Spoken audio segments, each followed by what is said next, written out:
अच्छा, unit 4 operation management के second head पे आ जाते हैं। Costs, scale of production and break even analysis. Cost मतलब हमें कोई चीज़ कितने की पड़ती है बनाने में, ठीक है, या कोई भी बिजनेस की जो जितने भी अखराजात है वो कॉस्ट कहलाते हैं। स्केल ऑफ प्रोडक्शन मतलब कितना प्रोड्यूस, क्वांटिटीज कितनी प्रोड्यूस कर रहे हो, सही है। तो और ब्रेक इवन एनालिसिस का मतलब ये होता है कि ब्रेक इवन पॉइंट आप एनालाइज कर सको अपने बिजनेस का, मतलब no profit no loss point, कि कितनी स्केल ऑफ प्रोडक्शन करोगे, मतलब कितने यूनिट्स बेचोगे बना के तो आप नो प्रॉफिट नो लॉस पे आगे खड़े हो जाओगे। तो इस पे सबसे पहले हम आ जाते हैं कॉस्ट्स की क्लासिफिकेशन के ऊपर। Identify and classify costs. Cost क्या होती है? हमें कॉस्ट को आइडेंटिफाई करना है कि कौन से हमारे बिजनेस में अखराजात हैं और कौन से हमारे मतलब आमदनी है। इजी है, जो हम पे कर रहे हैं वो अखराजात है, या जिसके लिए हमें पे करना है वो हमारे अखराजात है, और जहां से पैसा आ रहा है या जहां से पैसा आने का है वो हमारा आमदनी के जरा है। ये फर्क तो पता ही है, एक बेसिक है। तो क्या फायदा है इसको आइडेंटिफाई करने से? प्रॉफिट पता चल सकता है ना, कि आना कितना है और जाना कितना है, उसके दरमियान का प्रॉफिट क्या पॉसिबल है। जब आने से ज्यादा पैसा जाना है तो बिजनेस ही फेल है, सही है। हाँ, ऐसा हो सकता है शुरू में जितना पैसा आ रहा है उससे ज्यादा जाएगा, क्योंकि मार्केटिंग वगैरह पे एक्सपेंस लगा रहे हैं, जेब से पैसे, हाँ वो तो अंडरस्टैंडेबल है। लेकिन जब एक दफा मार्केटिंग हो गई तो एक्सपेक्टेड तो है ना वो प्रॉफिट होगा कभी ना कभी। आप कह रहे हो कभी नहीं हुआ, तो क्या जेब से क्या फलाई इदारा खोल रहा हो? बिजनेस थोड़ी कहलाया वो, फिर तो वो आप कोई चैरिटेबल ऑर्गेनाइजेशन खोलने की बात कर रहे हो। हम तो बिजनेस की बात करें, प्रॉफिट होना जरूरी है। तो कॉस्ट को आइडेंटिफाई करना इसलिए जरूरी है ताकि हम प्रॉफिट को कैलकुलेट कर सके, या हमारा लॉस कितना है वो कैलकुलेट कर सके। क्योंकि जब हमारी कॉस्ट सामने होंगी तो पता चलेगा कि अगर हमारे प्रॉफिट नहीं हो रहा है, लॉस हो रहा है। ऐसा हो सकता है शुरू में बिजनेस को लॉस हो, लेकिन एक हद तक लॉस होगा, फिर वो प्रॉफिटेबल भी हो जाएगा, क्योंकि शुरू से सिर्फ जेब से पैसा जाता है ना, जब तक मार्केट नेम आपका अच्छा ना हो जाए, फिर आना शुरू होता है। तो उसकी भी कैलकुलेशन जरूरी है ना, कि कितना लॉस, हम कितने अरसे तक का लॉस बर्दाश्त कर सकते हैं। अच्छा, फिक्स्ड कॉस्ट, वेरिएबल कॉस्ट, इसका मतलब क्या समझ में आता है? फिक्स्ड कॉस्ट और वेरिएबल कॉस्ट कोई बता सकता है आप में से? किसके साथ चेंज होगी? नहीं, अगर कह रहे हो फिक्स्ड कॉस्ट के साथ वेरिएबल चेंज होगी, नहीं भाई, फिक्स्ड कॉस्ट फिक्स रहेगी। हाँ, मार्केट के हिसाब से वेरी करेगी वेरिएबल कॉस्ट। फिक्स्ड कॉस्ट वो कॉस्ट है जो आपकी स्केल ऑफ प्रोडक्शन के ऊपर डिपेंडेंट नहीं है। आपने एक जगह पर किराए पे ली है ना, अगर वो जगह, लेट्स सपोज अब आपने वो लेट्स सपोज कैटल फार्म की जमीन किराए पे ली है। अब वो आपने जमीन जो किराए पे ली है उतना किराया जाना ही जाना है, चाहे आपकी भैंस दूध दे या ना दे। क्लियर हो रही है? चाहे कितनी आप भैंसे रखो। वेरिएबल कॉस्ट क्या है कि जितनी भैंसे रखेंगे उतना चारा आएगा। फॉडर जो है वेरिएबल कॉस्ट हो गया। फुटबॉल की मिसाल पे ले, वो जो फैक्ट्री है उसका जो रेंट है वो जाना फिक्स्ड है, उसका बिजली का बिल भी आप फिक्स्ड ही समझो फिलहाल, कि वो भी लगभग आपने अंदाजा लगा लिया कि ट्रेंड है कि हमारा जो बिजली का बिल है वो 40 से 50 हजार के दरमियान ही आता है, क्योंकि कोई हैवी मशीनरी नहीं है, लेबर काम करते हैं मैन्युअली ज्यादातर। तो वो भी आपकी ऑलमोस्ट फिक्स 40 से 50 के एवरेज में 45,000 रुपए आपकी एक तरह से यूटिलिटी बिल्स में चले जाते हैं, और 50,000 जगह का किराया चला जाता है। 95,000 रुपीज आपके फिक्स्ड है। और इसी तरह एक अकाउंटेंट है जिसकी आपकी सैलरी आप दे रहे हो फिक्स्ड, वो 55,000 रुपए, तो 95 प्लस 1.5 लाख रुपए आपकी, लेट्स सपोज ये 3 फिक्स्ड कॉस्ट है। वो 1.5 लाख जाने ही जाने, चाहे आप एक भी फुटबॉल बना के बेचो या ना बेचो, या आप 1000 फुटबॉल बना के भी बेचो, वही 1.5 लाख रुपए जाने, 150,000 वो तब भी 150,000 ही जाने। वो स्केल ऑफ प्रोडक्शन से वेरी नहीं करेंगे। तो फिक्स्ड कॉस्ट कौन सी कॉस्ट है? जो स्केल ऑफ प्रोडक्शन से वेरी नहीं करती, स्केल ऑफ प्रोडक्शन की वजह से बढ़ती या कम नहीं होती। अब आपको मैंने कम माल बना के बेचा तो मेरा रेंट कम हो जाए, ऐसा थोड़ी होगा। और रेंट वाला आपको आगे का इस महीने तो आपने बहुत माल बेचा है, रेंट बढ़ाओ, ऐसा भी नहीं होगा। रेंट एग्रीमेंट है वो फिक्स्ड ही रहेगा। क्लियर है ना? अच्छा, वेरिएबल कॉस्ट क्या है? जो कि वेरी करती है स्केल ऑफ प्रोडक्शन के साथ। जैसे कि फुटबॉल के ऊपर जो मटेरियल लग रहा है, वो मटेरियल खरीदना पड़ता है ना, तो वो मटेरियल की जो कॉस्ट है वेरिएबल कॉस्ट है। 10 फुटबॉलों के हिसाब से 10 फुटबॉलों का मटेरियल खरीदना पड़ेगा, 1000 फुटबॉलों के हिसाब से 1000 फुटबॉलों का मटेरियल खरीदना पड़ेगा। एक भी फुटबॉल अगर आप नहीं बना रहे तो एक भी फुटबॉल का मटेरियल नहीं खरीदना पड़ेगा, दैट्स वेरिएबल कॉस्ट। फुटबॉल में मटेरियल कितने का लगता है? मे बी लेट्स सपोज अगर फुटबॉल में मटेरियल लगता है $5 का, तो महंगी फुटबॉल थोड़ी बनी, $5 का मटेरियल लगता है, तो अगर एक फुटबॉल बना तो $5 का मटेरियल लगेगा।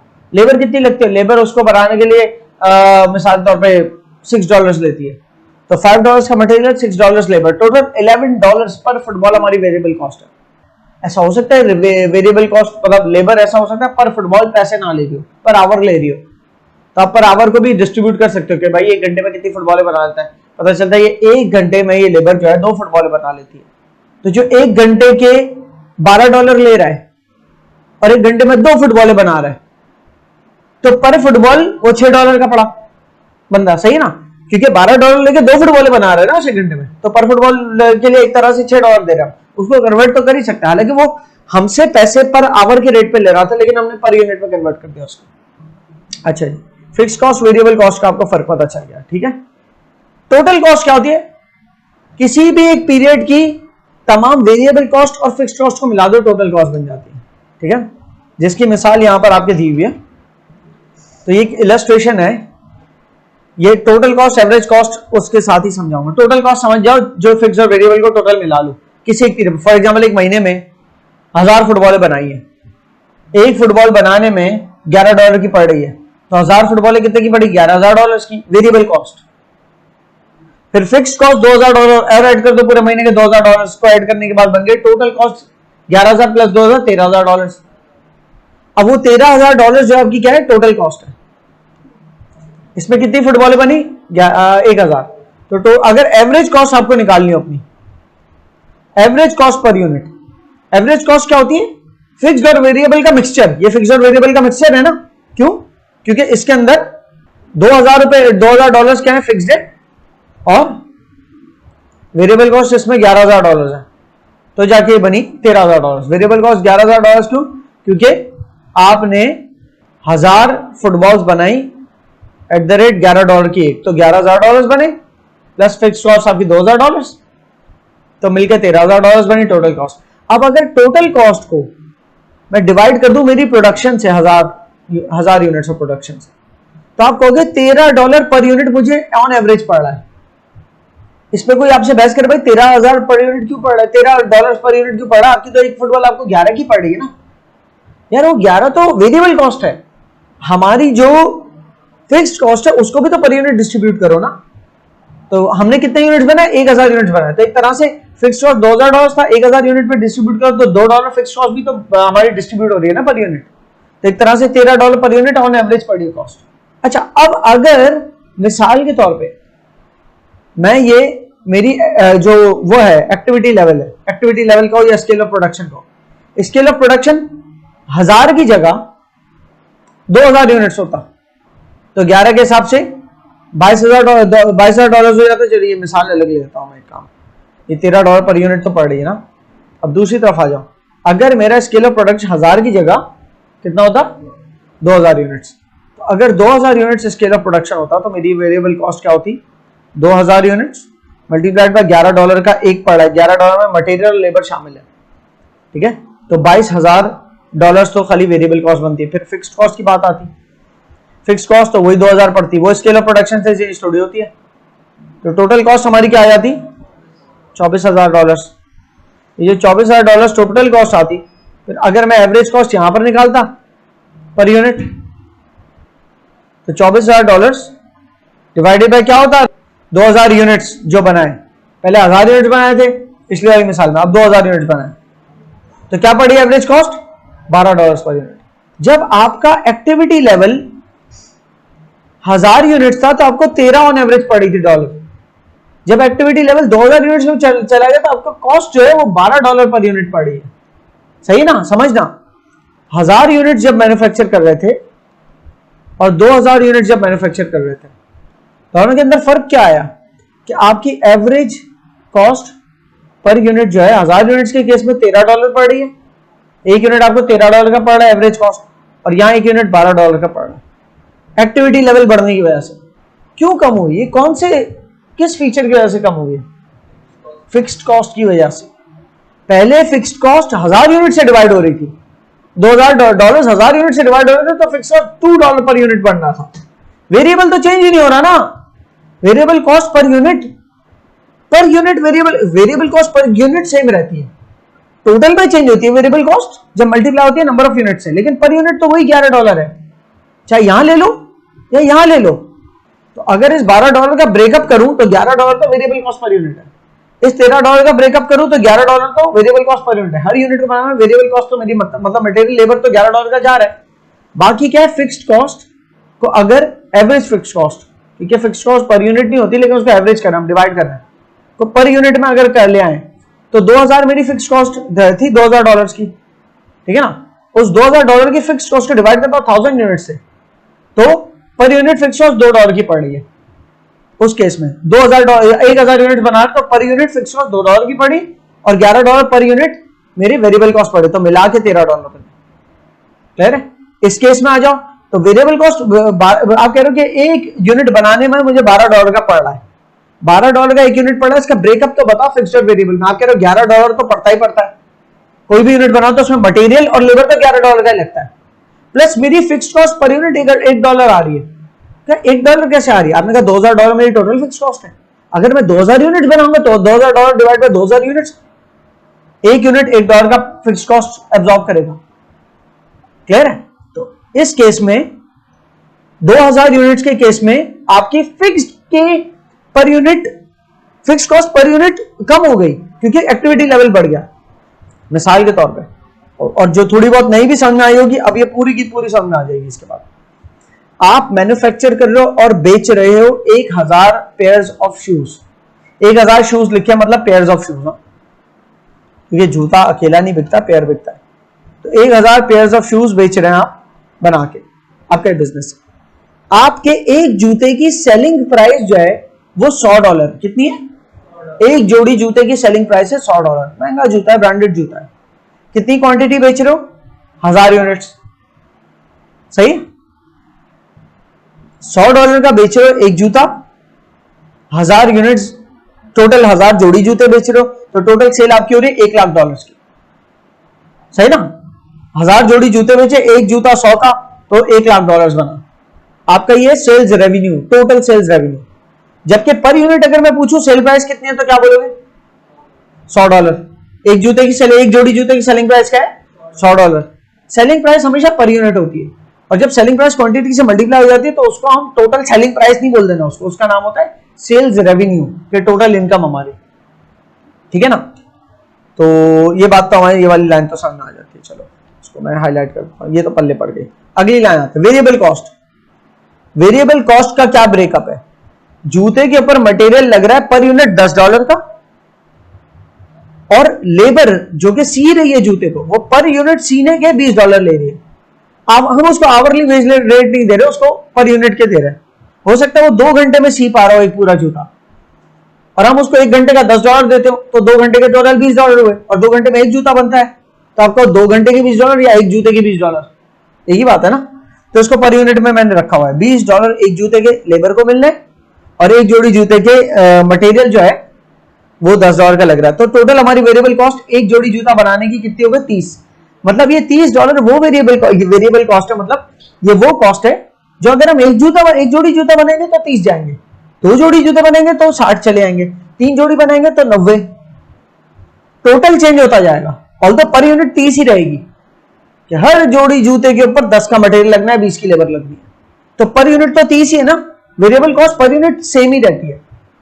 अब 1000 यूनिट बना रहे हो तब भी पर यूनिट $30 के हिसाब से आपके लगेंगे जूते पे वेरिएबल कॉस्ट, लेकिन 1000 यूनिट से मल्टीप्लाई करके टोटल वेरिएबल कॉस्ट पूछो तो $30,000 बने, तो $30,000 के टोटल जूते बनाए आपने, टोटल वेरिएबल कॉस्ट। लेकिन अगर आप 1000 की जगह 500 जूते बना रहे होते तो टोटल वेरिएबल कॉस्ट $30,000 की जगह $15,000 होती। लेकिन उस $15,000 को जब डिवाइड करते हैं 500 नंबर ऑफ पेयर से, तो आंसर हमारा पर यूनिट वेरिएबल कॉस्ट वही 30 आती।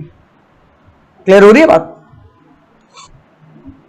सेलिंग प्राइस है 100, अब हर यूनिट सोल्ड 100 पे हो रहा है,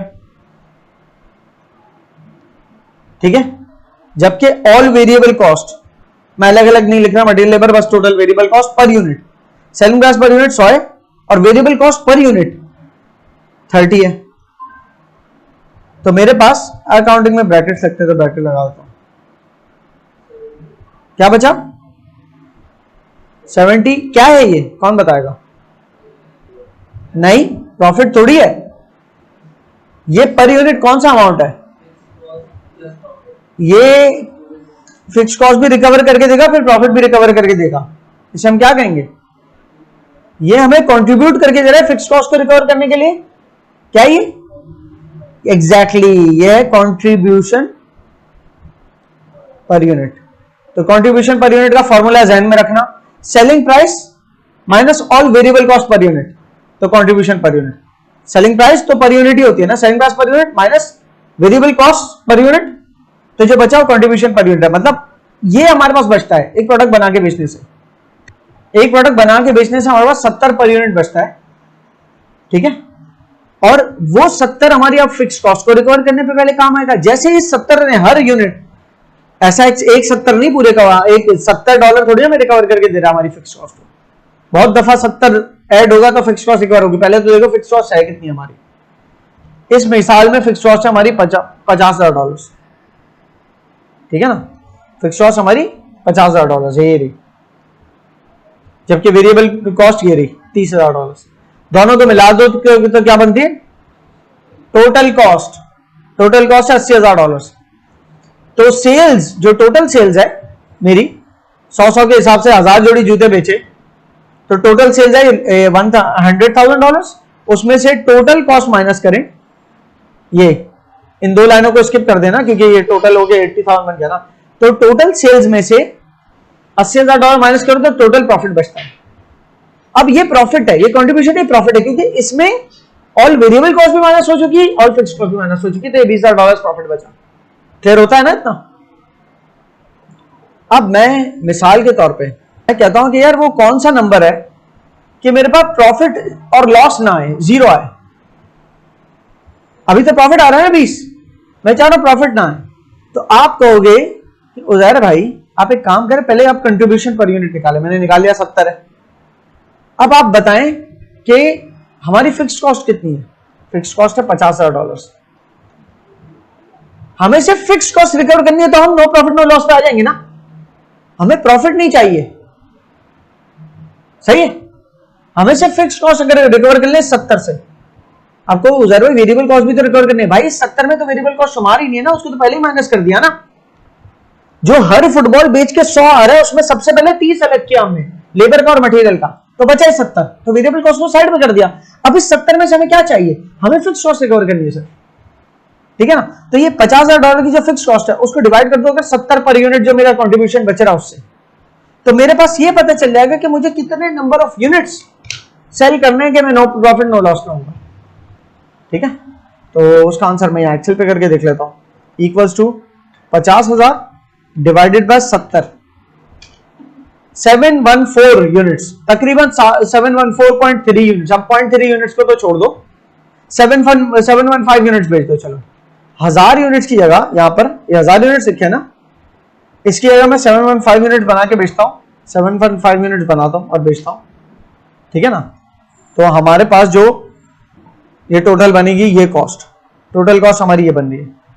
क्यों? क्योंकि वेरिएबल कॉस्ट हमारी कितनी है 21,450। क्यों कम क्यों हो गई? क्योंकि नंबर ऑफ यूनिट्स भी तो अब कम बना रहे हो ना, तो वेरिएबल कॉस्ट भी वेरी कर दी। अब टोटल वेरिएबल कॉस्ट 21,450 हो गई। मैंने कहा था टोटल वेरिएबल कॉस्ट वेरी कर सकती है।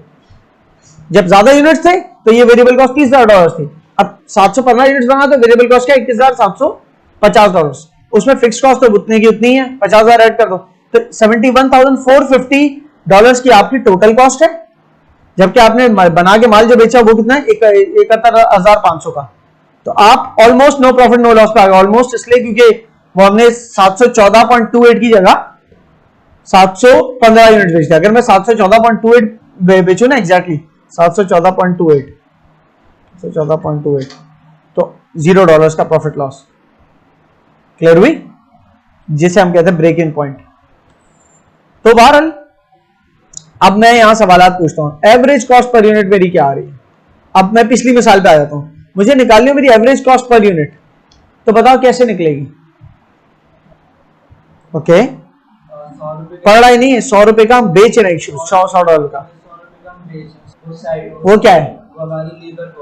लेबर नहीं, लेबर प्लस मटेरियल, जिसको हम क्या कहेंगे वेरिएबल कॉस्ट पर यूनिट। ये देखो यहां पर आप कह रहे हो variable cost per unit $30, contribution per unit कितना है 70। क्यों? सेलिंग प्राइस 100, उसमें से माइनस कर दो वेरिएबल कॉस्ट 30, ठीक है, कंट्रीब्यूशन कितना आया 70। ठीक है, एवरेज प्रॉफिट पर यूनिट अगर अभी पूछूं तो क्या क्या कैसे निकालोगे? प्रॉफिट कितना है? $20,000 प्रॉफिट है, उसको डिवाइड कैसे करूं? एवरेज प्रॉफिट पर यूनिट, ये प्रॉफिट है, इसको पर यूनिट पे डिस्ट्रीब्यूट करना है। क्वांटिटी क्या है? तो एवरेज प्रॉफिट पर यूनिट $20 बना। कितनी? $80,000 को टोटल कॉस्ट है। टोटल कॉस्ट है $80,000, क्योंकि इस टोटल कॉस्ट के अंदर वेरिएबल कॉस्ट भी शामिल है और फिक्स कॉस्ट भी शामिल है, इसलिए टोटल कॉस्ट कहलाए। अब हमें टोटल कॉस्ट को एवरेज करना है पर यूनिट, तो बता दो।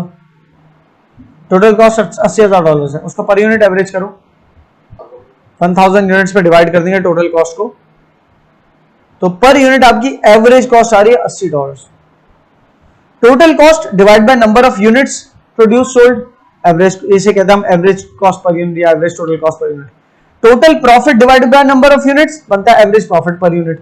वेरिएबल कॉस्ट पर यूनिट निकाली हो तो टोटल वेरिएबल कॉस्ट जो भी आ रही है उसको divide by number of unit से करो तो यही आ गई 30 वेरिएबल कॉस्ट पर यूनिट। और कंट्रीब्यूशन, कंट्रीब्यूशन का मैंने आपको बताया कि sale price minus sale price minus variable cost per unit, तो हमारा क्या बनता है? कंट्रीब्यूशन। ये रही सेल प्राइस, इसमें से माइनस कर दो ये, तो बचता है 70 हमारा कंट्रीब्यूशन पर यूनिट। ठीक है, मैं कंट्रीब्यूशन पर यूनिट यहां लिखते हैं। तो ये वही इलस्ट्रेशन है, shoe manufacturer has following cost, 1000 shoes के ऊपर उसकी फिक्स कॉस्ट $50,000 है, उसकी टोटल वेरिएबल कॉस्ट $30,000 है, जिसका पर यूनिट अगर पूछो $30 है। ठीक है ना, तो बहरहाल मैं तो ब्रेक इवन तक बता दी, जो कि आगे आएगा, फिर एक्टिविटी है, आगे बढ़ते हैं। Use cost data to help make simple cost based decisions. तो कॉस्ट डाटा हमारे किस काम आता है? ताकि हम प्राइस सेट कर सकें। हमें हमारी कॉस्ट पता होगी तो हम वैसे ही प्राइस सेट करेंगे ना, और कॉस्ट से वेरिएबल नहीं पता होना जरूरी, वेरिएबल के साथ साथ फिक्स भी बताओ, वेरिएबल तो हम रिकवर कर लें। मिसाल के तौर पे आप कहते हो okay fine, I have a product कि जिसकी वेरिएबल कॉस्ट है और मैं मार्केट में देख रहा हूं कि एक फुटबॉल बिक रही है 80, 90, $100 की, तो मैं $35 की बेच देता हूं। जबरदस्त, मेरी वेरिएबल कॉस्ट से तो ऊपर ही बेच रहा हूं ना, $5 भले मैं कमाऊं, कम की बेचूं। आपने सेलिंग प्राइस इतने सेट की, तो आप पर फुटबॉल आपके ख्याल में कितना कमाओगे? $5 कमाऊंगा। अच्छा, आपकी टोटल फिक्स कॉस्ट कितनी है पर मंथ? पता चलता है $40,000 है। जब आप 5 से डिवाइड करोगे, $5 आपको कंट्रीब्यूशन बच रहा है ना per unit, variable cost minus करने के बाद। वेरी तो हर फुटबॉल बेचने पे जानी है $30, तो 5 जो ऊपर बच रहा है जिसको हम कंट्रीब्यूशन पर यूनिट कहेंगे, $40,000 की आपकी कॉस्ट, फिक्स कॉस्ट है, अब उसको रिकवर करना 5 से सबसे पहले, तो उसके बाद प्रॉफिट का भी सोचते हैं। तो 5, 8 40। आप कह रहे हो 8,000 फुटबॉल है, 8,000 फुटबॉल बेचूंगा तो मैं नो प्रॉफिट नो लॉस पे होऊंगा। आप बताओ, आप जिस बिजनेस पे हो, पूरी मार्केट मिलके कितनी फुटबॉलें बेच देती है पर मंथ? पता चलता पूरी मार्केट मिलके भी अगर जो बेचती है ना, वो 5,000 फुटबॉलें बेचती है। तो आपके पास सारे ग्राहक भी आ गए, और कुछ वो भी आ गए जो क्रिकेट छोड़ गए फुटबॉल खेलते हैं। क्यों? क्योंकि सस्ता है। ऐसा होगा नहीं, बैट लेना था फुटबॉल लेके वापस आ रहा है, ऐसा होता नहीं है। लेकिन चलो, फिर भी 8,000 नहीं बेच सकते आप फुटबॉल, सही है। तो आपने सिर्फ ये नहीं कि वेरिएबल कॉस्ट को आइडेंटिफाई करना, आपने अपनी फिक्स कॉस्ट को भी आइडेंटिफाई करना है कि वो कैसी है। $40,000 फिक्स कॉस्ट है ना, अगर आप कहोगे ऐसे ही थोड़ी सब इतना महंगा बेच रहे हैं, और फिर फिक्स कॉस्ट भी सिर्फ रिकवर नहीं करनी, प्रॉफिट भी तो बनाना है उसके ऊपर। आप तो 8,000 फुटबॉल बेचोगे तो सिर्फ फिक्स कॉस्ट रिकवर होगी, प्रॉफिट नहीं कमाना क्या कोई? एक और अलग मसला है। आप फिर सोचोगे नहीं यार, मेरी सेलिंग प्राइस होनी चाहिए ज्यादा, ये सब बेवकूफ नहीं है जितने।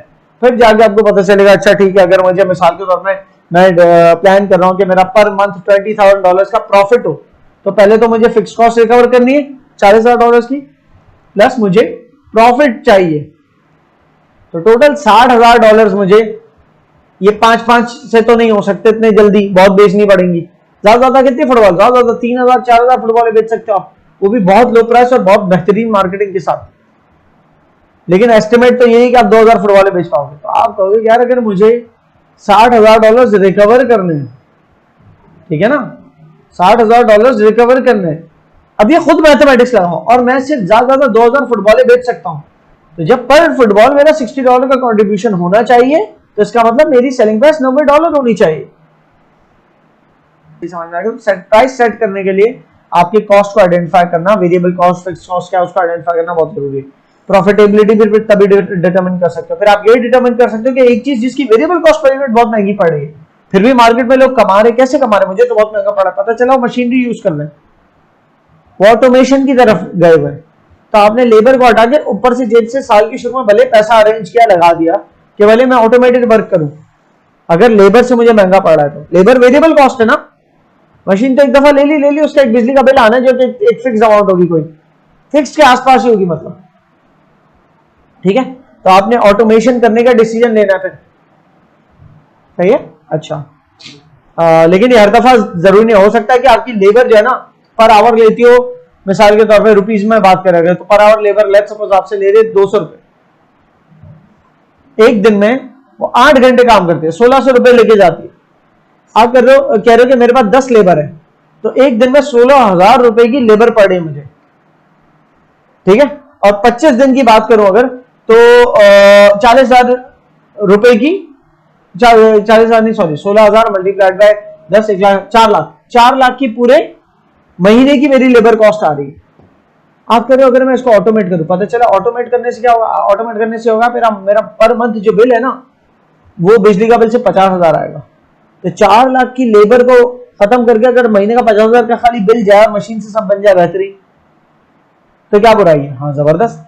मशीन कितने की, मशीन पता चला 1.5 करोड़ का प्लांट है मशीन के पूरा, 1.5 करोड़ का मतलब ये हो गया कि अगर मैं 3.5 लाख रुपए करके पर मंथ भी बचाता हूं, तो 1.5 करोड़ का मतलब ये होता है 15 मिलियन। हर महीने 3.5 लाख अगर रुपए बचाता हूं ना, तो 42 महीने, तकरीबन 43 महीने लगेंगे। 43 महीने का मतलब ये हो गया तकरीबन 3.5 साल बाद मेरी लेबर कॉस्ट रिकवर होगी कहीं जाके। उससे ज्यादा कोई बेहतर प्रोग्राम अगर ये हो जाए कि मैं मशीनरी फुल ऑटोमेट ना लू, कुछ टूल्स ऐसे दिला दो जिससे काम फास्ट हो जाए और लेबर को चलाऊं। सिलेक्ट बिजनेस लोकेशन, आप जब कॉस्ट आइडेंटिफाई करते हो उसी हिसाब से बिजनेस को भी रिलोकेट करते हो। कभी कभी आप सोचते हो दूर दराज अगर बिजनेस लेता हूं तो बड़ा सस्ता किराया है, लेकिन उसमें आने जाने में ट्रांसपोर्टेशन कॉस्ट कितनी लग जानी है, और जो ट्रांसपोर्टेशन कॉस्ट आपकी लग गई रोज की, तो ऐसा ना हो जाए कि वो इतना पूल होना शुरू हो जाए कॉस्ट कि आपकी सेलिंग प्राइस से रिकवर ना हो पा रही। इससे बेहतर ये नहीं है कि ऐसी जगह पर किराए पे ले लो जहां पर किराया थोड़ा ज्यादा हो भले, लेकिन उतना ज्यादा ना हो जितनी की ट्रांसपोर्टेशन पड़नी है। असेसिंग मेक और बाय डिसीजन, और फिर जब कॉस्टिंग आपके सामने होती है तो आप मेक और बाय डिसीजन भी ले सकते हो कि यार इतनी तो कई कॉस्ट मेरी तजावुज नहीं हो गई कि मैं इससे सस्ते में तो बनवा सकता हूं। कॉस्ट अगर आइडेंटिफाई करते हो तो मेक और बाय डिसीजन भी अच्छा करते हो कि यही चीज अगर मैं बनवाता हूं मुझे कितने की पड़ रही है बाहर से।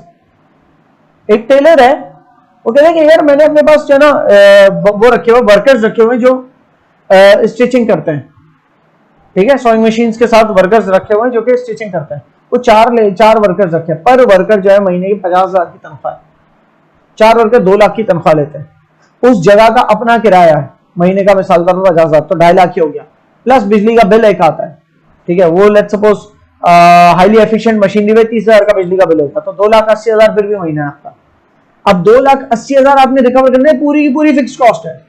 अब आप एस्टिमेटेड कितने शर्ट्स बना के बेच सकते हो?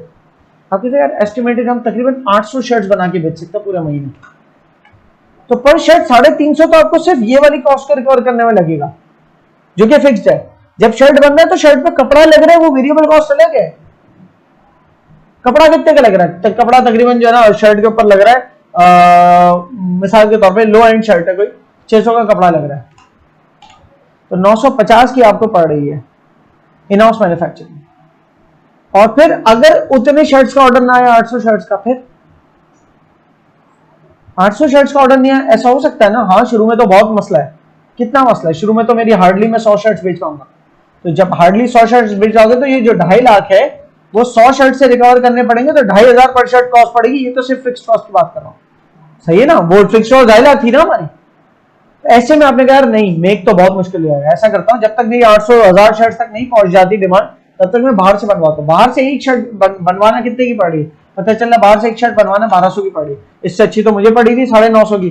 भाई आपको 950 की पड़ रही थी उस केस में जब आपके 800 की डिमांड हो, अभी आपके 800 की डिमांड थोड़ी है। बाहर तो ये ना कि 4 शर्ट्स की डिमांड है तो किसी बाहर के टेलर से जाके 4 शर्ट्स बनवा दी, ऑर्डर लिया किसी से कि मैं आपको शर्ट बनवा देता हूँ, जाके अपने टेलर से बनवा दी जाके, वो 1200 की बना के दे रहा है। तो अगर 4 शर्ट्स का ऑर्डर है, वो 1200 की बना के दे रहा, 1500 में बेच रहे हो, तो 300 रुपए पर शर्ट प्रॉफिट कमा रहे हो। 4 शर्ट्स के ऊपर आप 1600 रुपए 1200 रुपए प्रॉफिट कमा सकते हो उस केस में। लेकिन अगर 4 शर्ट्स आपके उस केस में हो कि महीने का 2.5 लाख रुपए किराया, मुझे किराया सैलरी वैलरी सब निकालना है, तो जो 4 शर्ट को 1500 की बेच के तो पूरा नहीं होगा सब। फिर हाई बहुत खतरनाक इंसेन लॉस में चला हो, तो मेक और बाय डिसीजन भी होता है एट दैट पॉइंट, आपकी कॉस्टिंग के तहत आपको मिलता है। और रिकमेंडेड यही होता है कभी कोई ऐसा काम करने जाओ जो कि जिसकी मार्केट स्टैब्लिश्ड हो, सप्लायर भी मौजूद हो, और आप एंटर हो रहे हो ना, सारी कॉस्ट अपने सर पे मत लो। पहले डिमांड को आप कंट्रोल में लेने के लिए आप डिमांड लो, भले प्रॉफिट मार्जिन कम होगा। आपको पता है मैं इन हाउस मैन्युफैक्चर करूंगा तो जितनी ज्यादा मेरी स्केल ऑफ प्रोडक्शन बढ़ेगी उतना मुझे इकोनॉमिक पड़ेगी, लेकिन जितनी स्केल ऑफ प्रोडक्शन बढ़ेगी की बात जब पहुंच जाए तब आप इन हाउस प्रोडक्शन करना ना। अभी तो कम से कम भी 500-600 यूनिट्स में तो तुम्हारा ब्रेक इवन है। अब 500-600 यूनिट्स में ब्रेक इवन है तो क्यों ना आप एक काम करो कि आप वो सारी फिक्स कॉस्ट को रिलीज कर दो कि नहीं यार मुझे किराए पे जगह नहीं चाहिए, मुझे लेबर की फिक्स कॉस्ट चाहिए, कोई फिक्स कॉस्ट मेरी जीरो कर दी मैंने डाल, अब से वेरिएबल कॉस्ट रह गई। अब मैं ऑर्डर लेता हूं, क्या मैं आपको एक शर्ट स्टिच करके दे दूंगा कपड़े के साथ मेजरमेंट लेके 1500 रुपए में, सही, और वो बनवाता हूं, अगर मैं खुद बनाता है तो मुझे सस्ती पड़ती, लेकिन वो तब जाके सस्ती पड़ती है 600-700 शर्ट्स में बना रहा होता ना, इक्का दुक्का 50-100 शर्ट्स के अंदर तो वो मेरे मुझे और महंगी पड़ती, बल्कि बाहर से भी महंगी। तो बेहतर यही है कि 1500 की बेचते हुए जब बाहर से खुद बनवाओ, किसी लेबर अपने इलाके के किसी टेलर को जाके साझ दो यार ऐसा शर्ट बना दो, ये रख कपड़ा, तो वो मुझे 1500 वो 1200 की पड़ रही है यूं, तो फिर भी कम से कम 1200 की चीज 1500 में बेचकर 300 का मुनाफा तो हो रहा है मुझे। क्लियर है? शुरू में फिर ऐसा लगा कि आपका काम अच्छा लग रहा है, आपका काम अच्छा लग रहा है, मार्केट बिल्डअप हो रही है, फिर आपने एक अपना प्रोडक्शन यूनिट छोटा सा खोल लिया कि इतनी डिमांड हो गई कि मैं इन हाउस वो अफोर्ड कर सकता हूँ लेबर। तो अब आपकी वेरिएबल कॉस्ट पर यूनिट जो स्टिचिंग बाहर से करवा रहे थे उसकी अब इन हाउस आपको और सस्ती पड़ेगी, क्योंकि बाहर से तो सिर्फ वेरिएबल कॉस्ट ही थी ना, जितने नंबर ऑफ यूनिट सिलवाए उतने नंबर ऑफ यूनिट्स के पैसे दिए खाली। Economies and diseconomies of scale. Economies of scale ये कहती है कि जितना ज्यादा लार्ज स्केल पर प्रोडक्शन होगी उतना ही इकोनॉमिक पड़ेगा। और कभी कभी क्या होता है डिसइकोनॉमीज ऑफ स्केल भी हो जाती है, कभी कभी एक सर्टेन एक्सटेंट के बाद आप मजीद प्रोड्यूस कर लो तो डिसइकोनॉमिक हो जाता है, क्यों? हैंडल नहीं हो पा रहा होता। मिसाल के तौर पे इसकी एक मिसाल लेते हैं, ट्यूशन सेंटर है जिसके पास अलग अलग, ये this is something I have faced in my life, that's why I am giving that example. एक ट्यूशन सेंटर है जो 5वीं से लेकर 10वीं जमात तक के ट्यूशंस लेता है। आप कहते हैं ये कैटेगरी हो गई, नहीं ये कितनी 6 कैटेगरीज हो गई, ये कितनी कैटेगरीज हो गई? आप कह रहे हो 6 कैटेगरीज, इसमें से इसको थोड़ा सा अलग कर दो। अब मैं कोई कहता है कि यार इस अलग अलग स्कूलों के अलग अलग कोर्सेज, ओ मैं तो 5-6 स्कूलों के अलग अलग बच्चे हैं, तो ये कैटेगरीज, हर स्कूल का अपना अलग कोर्स, कैटेगरीज बढ़ गई। इस फॉर एग्जाम्पल ये 3 स्कूल है, चलो 5 ज्यादा हो जाएंगे, ए बी सी कितनी स्कूल है, तो 9-10 तो सेम होगी, वो भी उस केस में कि बोर्ड चेंज ना हो रहा, अगर 9-10 तो सेम होगी सबकी, चलो।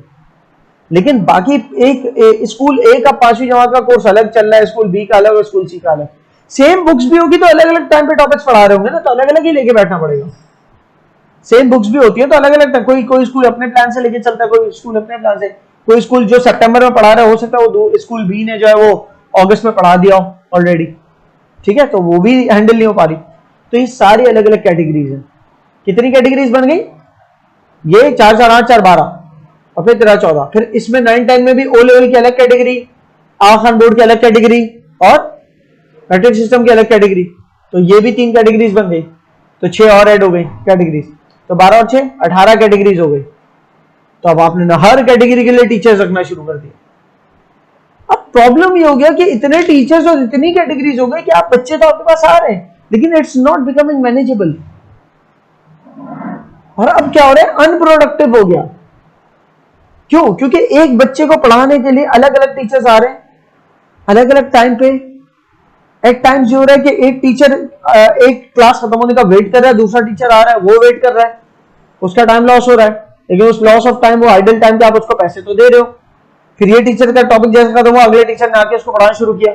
अब ये टीचर इस स्टूडेंट से निकल के, और फ्लोर एरिया भी देखा जाएगा कि कितनी तरह के बच्चे अलग अलग ग्रुप्स बना के बैठे हुए। ऐसा थोड़ी है एक टीचर है क्लास बनी हुई है, सब अलग अलग ग्रुप्स में बैठे हुए छोटे छोटे, तो कोई किसी को फलांगे जा रहा है कोई किसी को फलांगे जा रहा है। एक व्हाइट बोर्ड भी नहीं रख सकते, एक वक्त में कितने सारे व्हाइट बोर्ड चाहिए, कितने सारे ग्रुप्स बने, कितनी सारे कैटेगरी ऑफ स्टूडेंट्स है ना। तो ऐसे केस में इट स्टार्ट्स बिकमिंग क्वाइट डिसइकोनॉमिक। इसमें स्केल अप होते चले जाओगे, फंसते चले जाओगे, सही। तो समटाइम्स स्केल आपका एक पॉइंट के बाद और इंक्रीज करने से डिसइकोनॉमिक और महंगा पड़ जाता है, अनलेस कि आप कोई दूसरे फैक्टर्स में तब्दीली ना लेके आओ। हाँ, मिसाल के तौर पर आप एक स्पेस आपने लिया जहां पर आप कैटल फार्मिंग करते हो, ठीक है, आप जो है वो काउस को रेयर करते हो एक स्पेस के अंदर, ठीक है ना। ये आपका एक फॉर एग्जांपल यूनिट है जहां पर आप कैटल फार्मिंग करते हो। इसकी कैपेसिटी है इसमें 50 काउस आ सकती है। उस 50 काउस की स्पेसिफिक कैपेसिटी तक, 50 काउस तक आप आइडियल प्रोडक्शन कर सकते हैं मिल्क। अगर 50 नहीं, इसमें 5 काउस है ना, तो आपको ये महंगा पड़ेगा, मिल्क पर litre of milking the cow महंगा पड़ेगा, क्योंकि इस जगह का किराया तो वहीं का वहीं खड़ा है ना। 5 काउस आपने रखे, आप कहोगे चारा तो कम जाएगा 5 काउस में, ठीक है, अब 10 काउस रखोगे चारा ज्यादा जाएगा, लेकिन चारा खाने के बाद जो दूध की यील्ड है वो तो ज्यादा ही होती है ना। चारे से तो महंगा ही बिकता है ना दूध, मुनाफा है, जब तो खोल के बैठे हुए। तो आप 5 काउस के मिल्क से पूरा रेंट निकालो, इससे बेहतर आप फुल कैपेसिटी पे प्रोड्यूस करो। 50 काउस से पूरी जगह का जना क्या कहते हैं वो रेंट निकालो, और हर काउ पर डे अगर मुझे कंट्रीब्यूशन बचता है, मतलब मैं जो काउ को चारा देता हूँ रोज का 1000 का चारा देता हूँ, और वो जो दूध देती है वो मिसाल के तौर पर 3000 का देती है, ठीक है ना, तो 2000 का पर डे कंट्रीब्यूशन बच रहा है काउ से, एक काउ से, ठीक है। तो 50 काउस अगर मैं रखता हूं या 5 काउस रखता हूं, तो 5 काउस अगर एक काउ 2000 का कंट्रीब्यूशन पर डे देती है, तो 5 काउस पर डे कितना कंट्रीब्यूशन दे रही है? 10,000 रुपीज का, ठीक है। और जगह का किराया मिसाल के तौर पे 10 लाख है, तो 10,000 वाला कंट्रीब्यूशन पहले कितने, 10 लाख डिवाइड बाय 10,000 तो 100, ठीक है ना। हमें 100 दिन चाहिए 10-10 हजार वाले, एक महीने का ये किराया, ये 100 दिन में तो हो ही नहीं सकता, एक महीने में 100 दिन तक प्रोड्यूस करे ना ऐसा, क्योंकि एक दिन में 10,000 कमा रहे हैं, तो 100 दिन तक 10,000 कमाए तब तो जाके सिर्फ किराया निकलेगा। इसका मतलब काउस बढ़ानी पड़ेगी, 5 काउस से नहीं होगा। आपने कहा कि 5 काउस से नहीं होगा, तो कितनी काउस है? आप 50 पूरी काउस रखें। जब 50 पूरी काउस रखी तो आपका पर डे कंट्रीब्यूशन कितना हो गया? 1 लाख का। अब रोज जब 1 लाख कमा रहे हो उस जगह पर जिसका किराया 10 लाख है, इसमें रेंट बिजली सब शामिल है, रेंट पानी बिजली वो 10 लाख में सब शामिल।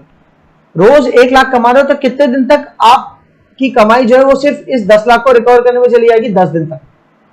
इस 10 दिन के बाद के जो 10 दिन है, अगर आप पूरे 30 दिन काम करो, इस 10 दिन के बाद के जो 10 दिन है, पर डे 1 लाख रुपए जो कंट्रीब्यूशन है, अब वो प्रॉफिट में कंट्रीब्यूट कर रहा है। तो जो 10 दिन के अलावा महीने के 20 दिन बचे उसमें आप 20 लाख कमा सकते हो, आपका खुद का मुनाफा। लेकिन अब आपने यहां पर 10 गायें और ऐड कर दी। अब प्रॉब्लम क्या हो रहा है कि काऊ की मिल्किंग में प्रॉब्लम हो रही है, स्पेस ही नहीं है ना उतना आइडियल जो सबका स्पेस बना होता, तो घुसाए जा रहे काऊ के बाद रेंट ना बढ़ जाए मेरा। तो उस चक्कर में 10 बड़ी मुश्किल से घुसा के रखी, क्योंकि मजीद 10 काऊ डालने के लिए आप कहोगे मुझे एक और यूनिट लेना पड़ेगा, क्योंकि 50 से ऊपर तो मुझे या तो एक और यूनिट में जाओ खुल के जाना है, तो उसका 10 लाख किराया और ऐड हो जाएगा। तो सिर्फ 10 काउस से तो 10 लाख रिकॉर्ड नहीं कर पाऊंगा मैं, तो आप कह रहे 10 काउस तो यहीं घुसा दो किसी तरह। अब आप घुसा रहे हो, एक हद तक घुसा भी दी, चलो मिसमैनेजमेंट शुरू हो जाएगी, लेकिन जल्दी डिजीज फैलेंगे काउस के अंदर, ठीक है। तब जब स्पेस है, फासले होंगे ना, 10 लाख ऐसे ही थोड़ी करो, फासला होगा बहुत ज्यादा उस जब, ठीक है। और वो पानी जो है जितना आपको अलॉटेड था इस प्लॉट के अंदर, वो पानी 50 काउस के हिसाब से था। अब आपकी 10 काउस बढ़ गया, हर काउ कम कम पानी पी रही है, तो हो सकता है आप यील्ड भी कम दे, वो समझ आ रही है।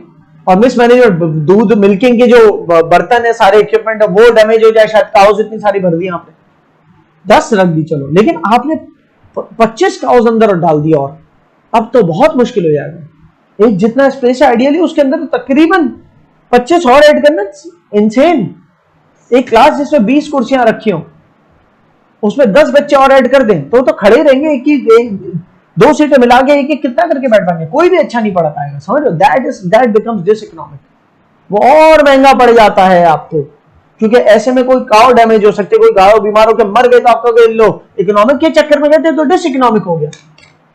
तो डिस एक पॉइंट के बाद मजीद स्केल अप करने से आपके लिए उल्टा महंगा पड़ जाता है, अनलेस वो जो दूसरा स्केल अप कर रहे हो उसके लिए आप कोई और अरेंजमेंट बना लो।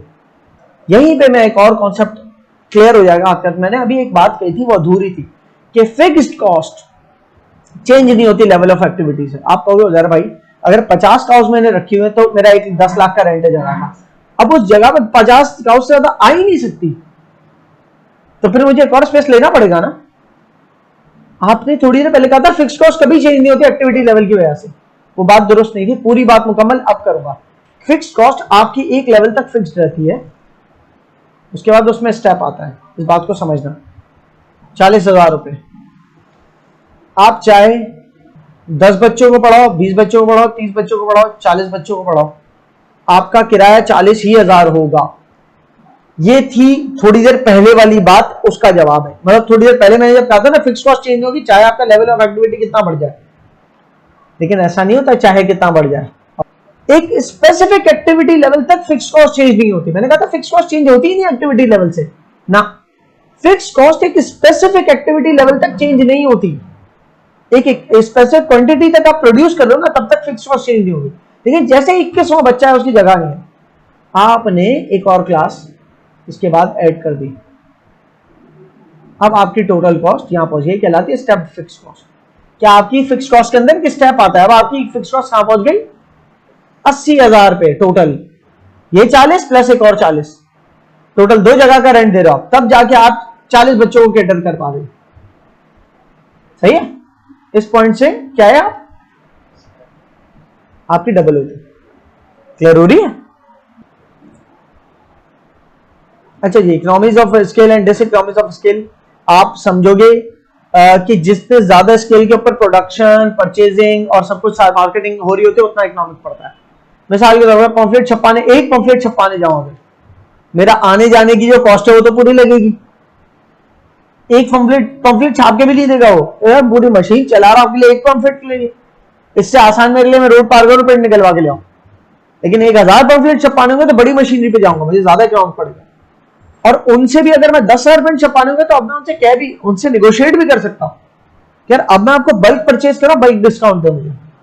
दैट्स कॉल्ड स्केल की इकोनॉमी। जितना ज्यादा स्केल पे आपने कोई एक्टिविटी इनकर की उतना आपको इकोनॉमिक पड़ा। मार्केटिंग के अंदर भी ये होता है कि अगर आपने मिसाल के तौर पर एक मार्केटिंग की जो 1 लाख रुपए लग रहा है उस मार्केटिंग में, और उससे कितना कस्टमर आना एक्सपेक्टेड है, आप कह रहे हो 1 लाख रुपए लगाने से, एक्सेल के ऊपर एक काम ज्यादा बेहतर समझाऊंगा, अगर मैं 1 लाख रुपया, तो मेरा ये मार्केटिंग कॉस्ट है, 1 लाख रुपया लगाता हूं तो मेरे पास एक्सपेक्टेड 10 एक कस्टमर आ जाएंगे। कितने कस्टमर आएंगे? 10 कस्टमर आ जाएंगे, ठीक है ना, क्योंकि मैं 1 लाख रुपए लगाने का मतलब यह है कि मैं एक बिल बोर्ड है उसका किराया दूंगा, इसके अलावा एक मेरी एडवर्टीजमेंट बना के चलाऊंगा कुछ दिनों की, मैं उसके ऊपर वो करूंगा, क्या कहते हैं, फेसबुक की मार्केटिंग करूंगा, तो मेरा एक एस्टिमेटेड 1 लाख रुपए, तो 10 मेरे पास कस्टमर आते हैं। अगर आप 1 लाख की जगह 1,20,000 लगाओ, मतलब क्या आपके कहने का मतलब ये कि मेरे भाई आप जो एडवर्टाइजमेंट बना रहे हो वो तो इस 1 लाख में शामिल है ना, आप उसको सिर्फ 1 हफ्ते फेसबुक और इंस्टाग्राम पे मार्केट कर दो। अगर आप 20,000 बढ़ा दो और वो 2 महीने तक इंस्टा फेसबुक पे मार्केट हो, तो पॉसिबिलिटी है कि आपके 200 कस्टमर आ जाए। सो लार्जर कस्टमर बेस से क्या होगा, पर अब इसको अगर मैं डिवाइड करूं पर कस्टमर, कि मेरी जो मार्केटिंग कॉस्ट है पर कस्टमर मुझे कितने की पड़े, 10,000 का, और यहां पर मुझे पर कस्टमर 600 का पड़ रहा है। सही है, तो आप करीब करीब जब टच कर रहे हो वो नंबर, तो थोड़ा और टच अप करके ज्यादा बड़े कस्टमर बेस उठा सकते हो, तो आपको पर यूनिट बहुत सस्ता पड़ जाएगा। तो ये एक मार्केटिंग इकोनॉमी है कि आप जब थोड़े से लार्ज स्केल पे मार्केट करते हो तो उसके बलबूते पे जो रिटर्न आता है वो इतना ज्यादा आता है कि आपको पर यूनिट बहुत सस्ता पड़ने लगता है। क्लियर है? फाइनेंशियल इकोनॉमीज भी होती है।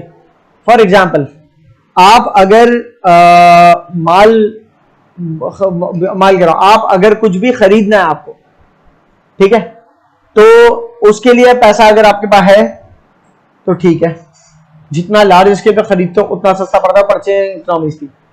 आपके पास पैसा नहीं है लेकिन माल खरीदना आपको महंगा पड़ा, कम क्वांटिटी में ले रहे हो, तो आपके पास एक और ऑप्शन है कि यार अगर मैं ज्यादा क्वांटिटी में लूंगा तो मुझे डिस्काउंट है कितना, कि फॉर एग्जांपल मैं बल्क परचेज करता हूं, मुझे 10% डिस्काउंट मिल जाएगा।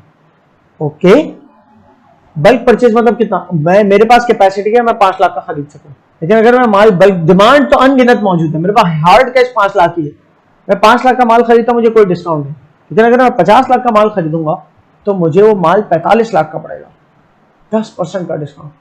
तो आपने क्या किया पता है, आपने कहा ओके तो मुझे 5 लाख का डिस्काउंट है और वो माल बिक जाएगा, बिक तो जाएगा, सही है। तो मैं एक काम करता हूं कि मैंने किसी से, जो सूद की अरेंजमेंट्स होती है, फॉर एग्जाम्पल किसी ने किसी उधार ले लिए, ठीक है, इस्लाम में जायज नहीं है ये चीज बिल्कुल भी। तो आपने कहा कि यार 5 लाख मेरे पास ऑलरेडी मौजूद है, अगर मैं 40 लाख उधार ले लूं, ये उधार के बदले मुझे कितना इंटरेस्ट देना पड़ेगा, पता चलता है कि यार उधार के बदले अगर शॉर्ट टर्म लोन है, 1 महीने के अंदर पैसा वापस कर दोगे तो कोई इंटरेस्ट नहीं है, लेट्स सपोज तो आपने कुछ गिरवी रखा है और ये उधार ही ले लिया किसी से अमाउंट 40 लाख, 40 लाख किसी से उधार लेके अपना 5 लाख जोड़ा, 45 लाख में 50 लाख वाला माल खरीद लिया, और 50 लाख वाला माल खरीदा, डिमांड मौजूद थी, क्या खरीदा, फॉर एग्जाम्पल 50 लाख के अंदर कोई भी सीजनल, हाँ 50 लाख के शूज, वो इतना बड़ा मुझे कुछ हो रहा है इतना बड़ा स्टॉक बेचने में, समथिंग एल्स 50 लाख के लैपटॉप्स खरीद लिया आपने, ठीक है, उसकी डिमांड आ से, तो वो जो 50 लाख के आपने लैपटॉप खरीदे, हर लैपटॉप 1 लाख का था, और वो हर लैपटॉप आप इजीली 1,30,000 में बेच सकते हो। तो आपने 50 लाख के लैपटॉप्स 50 अदद लिए और सारे के सारे लैपटॉप्स 1,30,000 में बेचे, ठीक है, तो आपको आपके टोटल लैपटॉप मेरे ख्याल से 65 लाख के बिके। जैसे ही 65 लाख आए तो 40 वाले को 40 वापस कर दिया, तो आपके पास कितना बचा, 25 लाख। अब सुनो, 25 लाख आपके आते हैं, जिसमें से 5 लाख आपने खुद लगाए हुए थे, तो ऊपर 20 लाख प्रॉफिट है। अब 5 लाख वाली मिसाल है, 5 लाख में आप 5 लैपटॉप ले पाते, वो 5 लैपटॉप आप एक लैपटॉप 1,30,000 का अगर बेचते तो 5 लैपटॉप कितने के बिकते, 6.5 लाख के, 6.5 लाख के बिकते। तो 6.5 लाख के लैपटॉप जब बिकते तो 5 लाख आपके लगाए हुए हटा तो 1.5 लाख का प्रॉफिट बचता उस केस में। दूसरे केस में कितना बचा प्रॉफिट, उस प्रॉफिट के 2 वजह आते हैं, एक तो नंबर ऑफ यूनिट ज्यादा बेचे तो हर यूनिट आपको 30-30 हजार ऐड हुआ प्रॉफिट में, और दूसरी वजह है कि 5 लाख का डिस्काउंट मिला था आपके सप्लायर से। मैनेजरियल इकोनॉमीज भी होती हैं कि फॉर एग्जांपल जितना बड़ा बिजनेस है वो उतना ही स्पेशलाइज्ड मैनेजर, उतना ही वेल एजुकेटेड मैनेजर को हायर कर सकता है जो कि बिजनेस को और अच्छे तरीके से चला सकता है। टेक्निकल इकोनॉमीज भी होती है, जितना बड़ा बिजनेस होता है वो उतनी ज्यादा ऑटोमेशन की तरफ जा सकता है, जितनी बल्क प्रोडक्शन है उतनी ज्यादा चांसेस होता है ना ऑटोमेशन की तरफ जाए।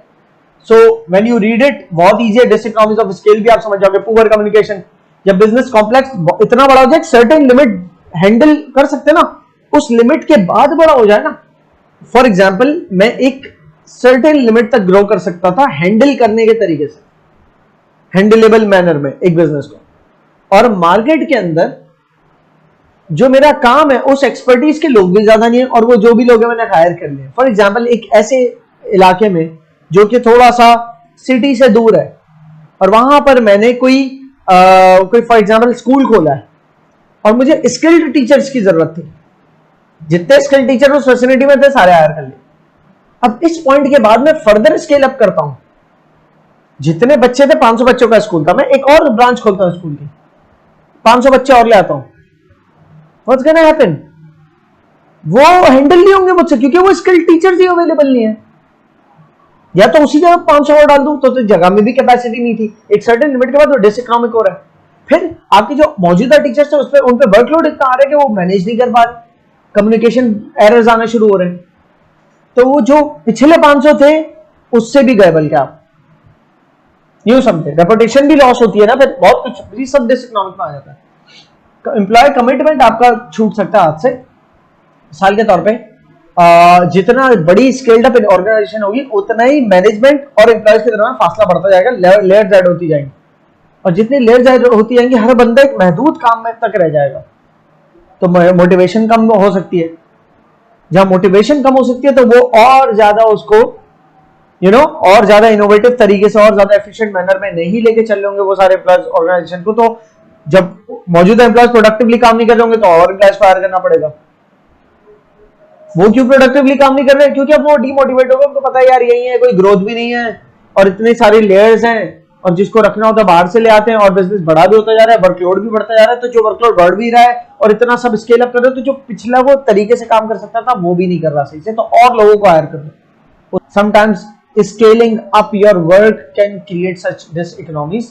बहरहाल डिसइकोनॉमीज ऑफ स्किल को इतना डेप्थ में जाना नहीं, ये पैराग्राफ पढ़ोगे यू गेट इट कि क्या लिखा है इसके अंदर, then you just see the summary of economies and diseconomies of scale. ठीक है, उसके बाद ब्रेक इवन एनालिसिस पे आते हैं कि जिसका मैंने ऑलरेडी आपको आइडिया दिया है। ब्रेक इवन एनालिसिस, तो जैसे हमने ब्रेक इवन ऑलरेडी डिस्कस कर लिया कि वो पॉइंट होता है जिसपे प्रॉफिट ना तो प्रॉफिट होता है ना लॉस होता है। ये पॉइंट आइडेंटिफाई करना इसलिए जरूरी है कि कम से कम इतने यूनिट्स तो हमें फर्स्ट टारगेट होता है अपना सेल करने के लिए, ताकि हम सस्टेनेबल हो सके, वरना जेब से ही जाता रहेगा पैसा। अगर वो भी नहीं अचीव किया तो जेब से ही जाता रहेगा।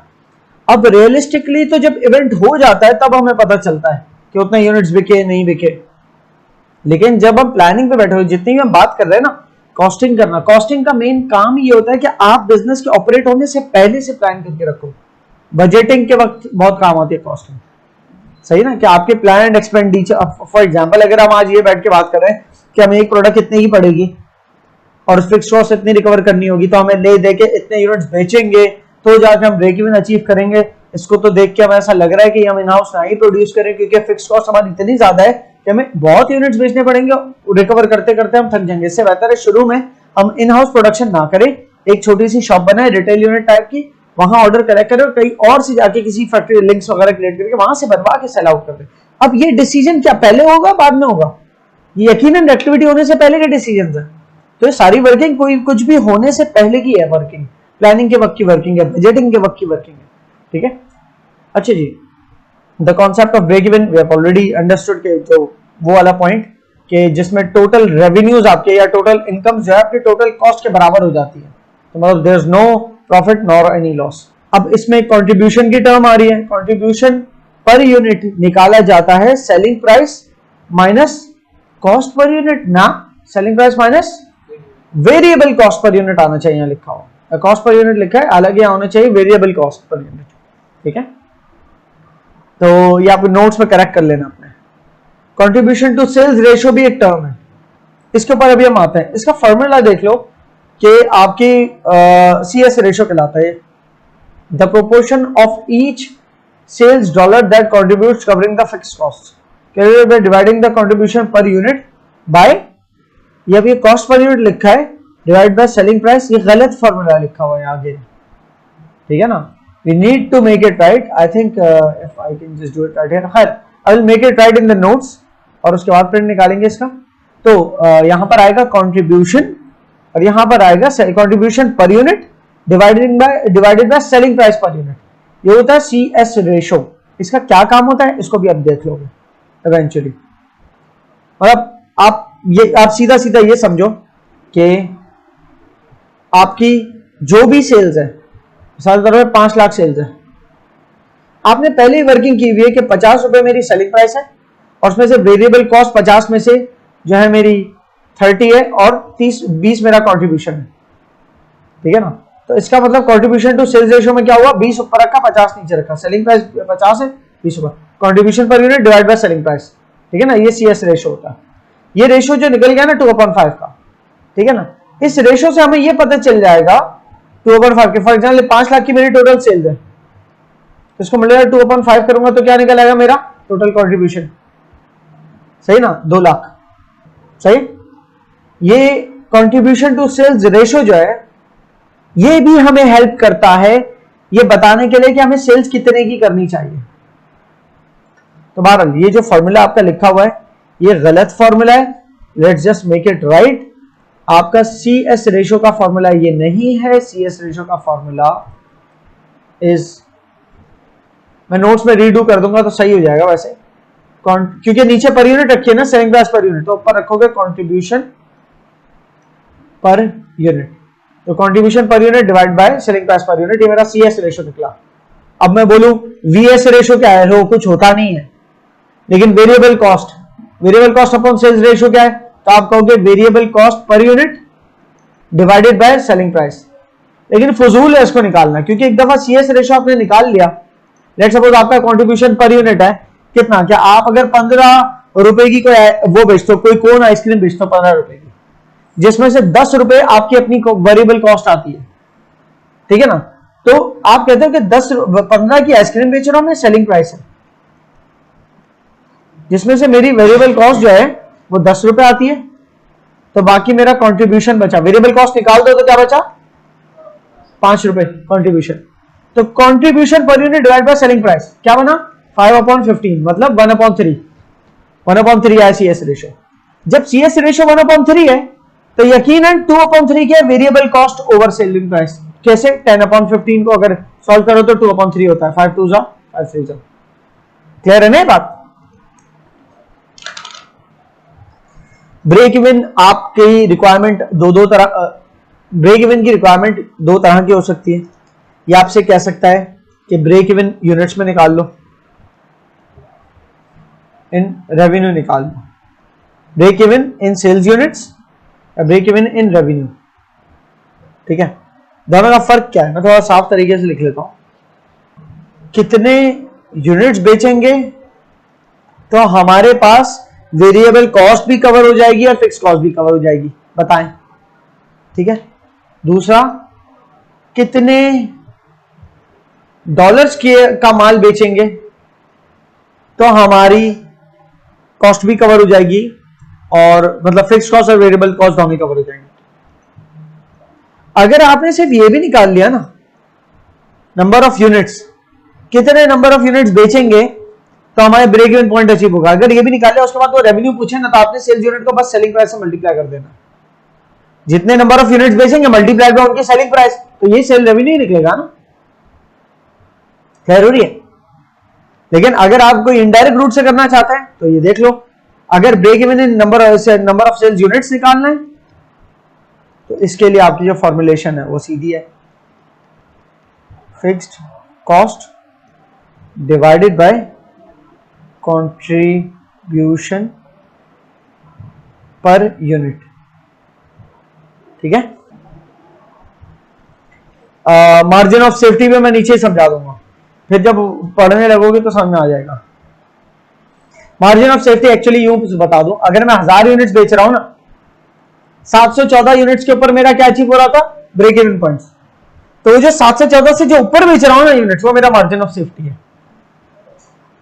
कि नो प्रॉफिट नो लॉस से ऊपर वो यूनिट्स मेरा मार्जिन ऑफ सेफ्टी कहलाते हैं, जिसकी वजह से मुनाफा हो रहा है, प्रॉफिट हो रहा है, सही ना। तो अगर मैं 1000 जोड़ी जूते बेच रहा हूं, ठीक है ना, तो ऑलमोस्ट 286 यूनिट ज्यादा बेच रहा हूं ब्रेक इवन से, क्योंकि 714 जूतों पे तो मेरा ब्रेक इवन था, लेकिन मैं बेच रहा हूं 1000 यूनिट्स। तो अगर 1000 यूनिट्स बेच रहा हूं मैं, तो 714 जिसमें से ब्रेक इवन वाले थे, तो बाकी कितने बचे 286 यूनिट्स, ये मेरे क्या है मार्जिन ऑफ सेफ्टी। क्लियर है।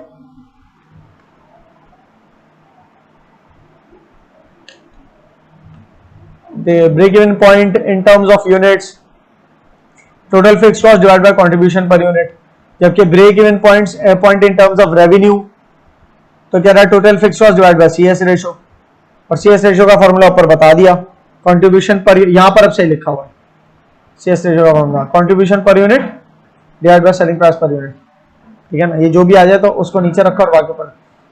अब यहां पर हमारे पास एक एग्जाम्पल बनी हुई, ये इसलिए इन डिटेल समझने वाला है कि ये ना सिर्फ आपके बिजनेस स्टडीज में काम आएगा, या आपके इकोनॉमिक्स में काम आएगा, या आपके ए लेवल्स के अंदर भी काम आएगा, सही। बहुत सा हमारे इस बिजनेस स्टडीज में जो अभी हम पढ़ रहे हैं वो ए लेवल्स में काम आएगा, अराउंड 60-70% वो ए लेवल्स में काम आएगा। सो आप डेस्क प्रोड्यूस करके सेल करते हो, अगर 0 डेस्क बनाते हो, आपकी एक डेस्क को बनाने की वेरिएबल कॉस्ट है 40, एक भी डेस्क नहीं बनाए तो वेरिएबल कॉस्ट 0 आएगी।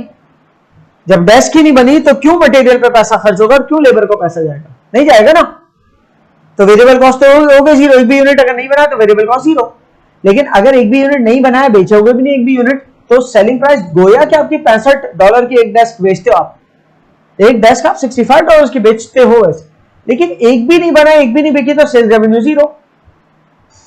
लेकिन फिक्स्ड कॉस्ट फिर भी देनी पड़ेगी, जो आपकी दुकान का रेंट वेंट ये सब है, चाहे आपने डेस्क बनाई हो ना बनाई हो, ठीक है ना। तो वो जेब से गया $10,000, सही है। तो टोटल कॉस्ट आपकी क्या हुई? टोटल कॉस्ट कहते हैं variable cost plus fix cost. तो वेरिएबल कॉस्ट 0 थी, फिक्स कॉस्ट ऐड की 10,000, तो टोटल कॉस्ट क्या बन गई? ठीक है ना, ये सारी प्लस हो रही है, ठीक है ना। अच्छा जी, तो अच्छा अगर मैं पूछूं आपसे ऊपर से देख के नीचे हालांकि आंसर गिवन है, कंट्रीब्यूशन पर यूनिट क्या है, तो आप उठाओगे selling price per unit minus variable cost per unit. तो कंट्रीब्यूशन पर यूनिट क्या आ गया? 25। ठीक है, अगर आपसे पूछा जाए कंट्रीब्यूशन टू सेल्स रेशियो क्या है, तो कंट्रीब्यूशन 25 है अगर, और सेलिंग प्राइस 65 है, तो सीएस रेशियो 25/65 क्या आया? 0.3846। या अगर 5 के टेबल से करना चाहते हो तो 5/25 और 5/13 5/13 आया। 5/13 इज इक्वल टू 0.3846। क्लियर है? ब्रेक इवन क्वांटिटी पूछता है कितनी होगी आपकी, तो ब्रेक इवन क्वांटिटी निकालने का तरीका यह है कि फिक्स कॉस्ट देख रहे हो आप, हमारी फिक्स कॉस्ट तो यही रह रही है। अच्छा ऐसा भी नहीं, आप कहो ना उधर भाई ऐसा नहीं हो सकता 400 यूनिट्स के बाद हमें कमरा नया लेना पड़े किराए पे, स्टेप आ जाए फिक्स कॉस्ट में। अगर पहले से केस में लिखा है कि 400 से ज्यादा नहीं समा सकते, 400 से ज्यादा डेस्क नहीं आ सकती आपके एक हॉल में, अब आपको दूसरा हॉल किराए पे लेना पड़ेगा, तो 10 के बाद ये 10 ऐड होकर 20 हो चुका होगा, टोटल फिक्स कॉस्ट 20 पे जा चुकी होगी। लेकिन क्योंकि ऐसा नहीं है, स्टेप फिक्स कॉस्ट का केस ही नहीं है, तो आप समझो बस हॉल इतना बड़ा है कि 500 डेस्क भी आ सकती है, ठीक है ना, बन के समा सकती है। तो 10,000 आपकी फिक्स कॉस्ट चल रही है सारे ऑल्टरनेटिव्स में। जब भी लफ्ज ऑल्टरनेटिव यूज करूं ना, इकोनॉमिक्स में बहुत यूज करूंगा, उसका मतलब ऑप्शन, चाहे एक ऑप्शन हमारे पास ये, एक ऑप्शन ये, एक ऑप्शन ये, एक जिस भी ऑप्शन पे जाएं प्रोडक्शन के, ये नहीं कि प्रोड्यूस कर चुके हैं तो हमारी प्लानिंग स्टेज है ना, हम जिस भी ऑप्शन पे प्रोड्यूस करेंगे हमारी फिक्स कॉस्ट 10,000 ही रहेगी। तो अब हमें निकालना है कि ब्रेक इवन क्वांटिटी क्या होगी। आप कहोगे 10,000 हमारी फिक्स कॉस्ट है, क्वांटिटी पूछे ब्रेक इवन की, तो फिक्स कॉस्ट $10,000 है, उसको डिवाइड किससे करूंगा?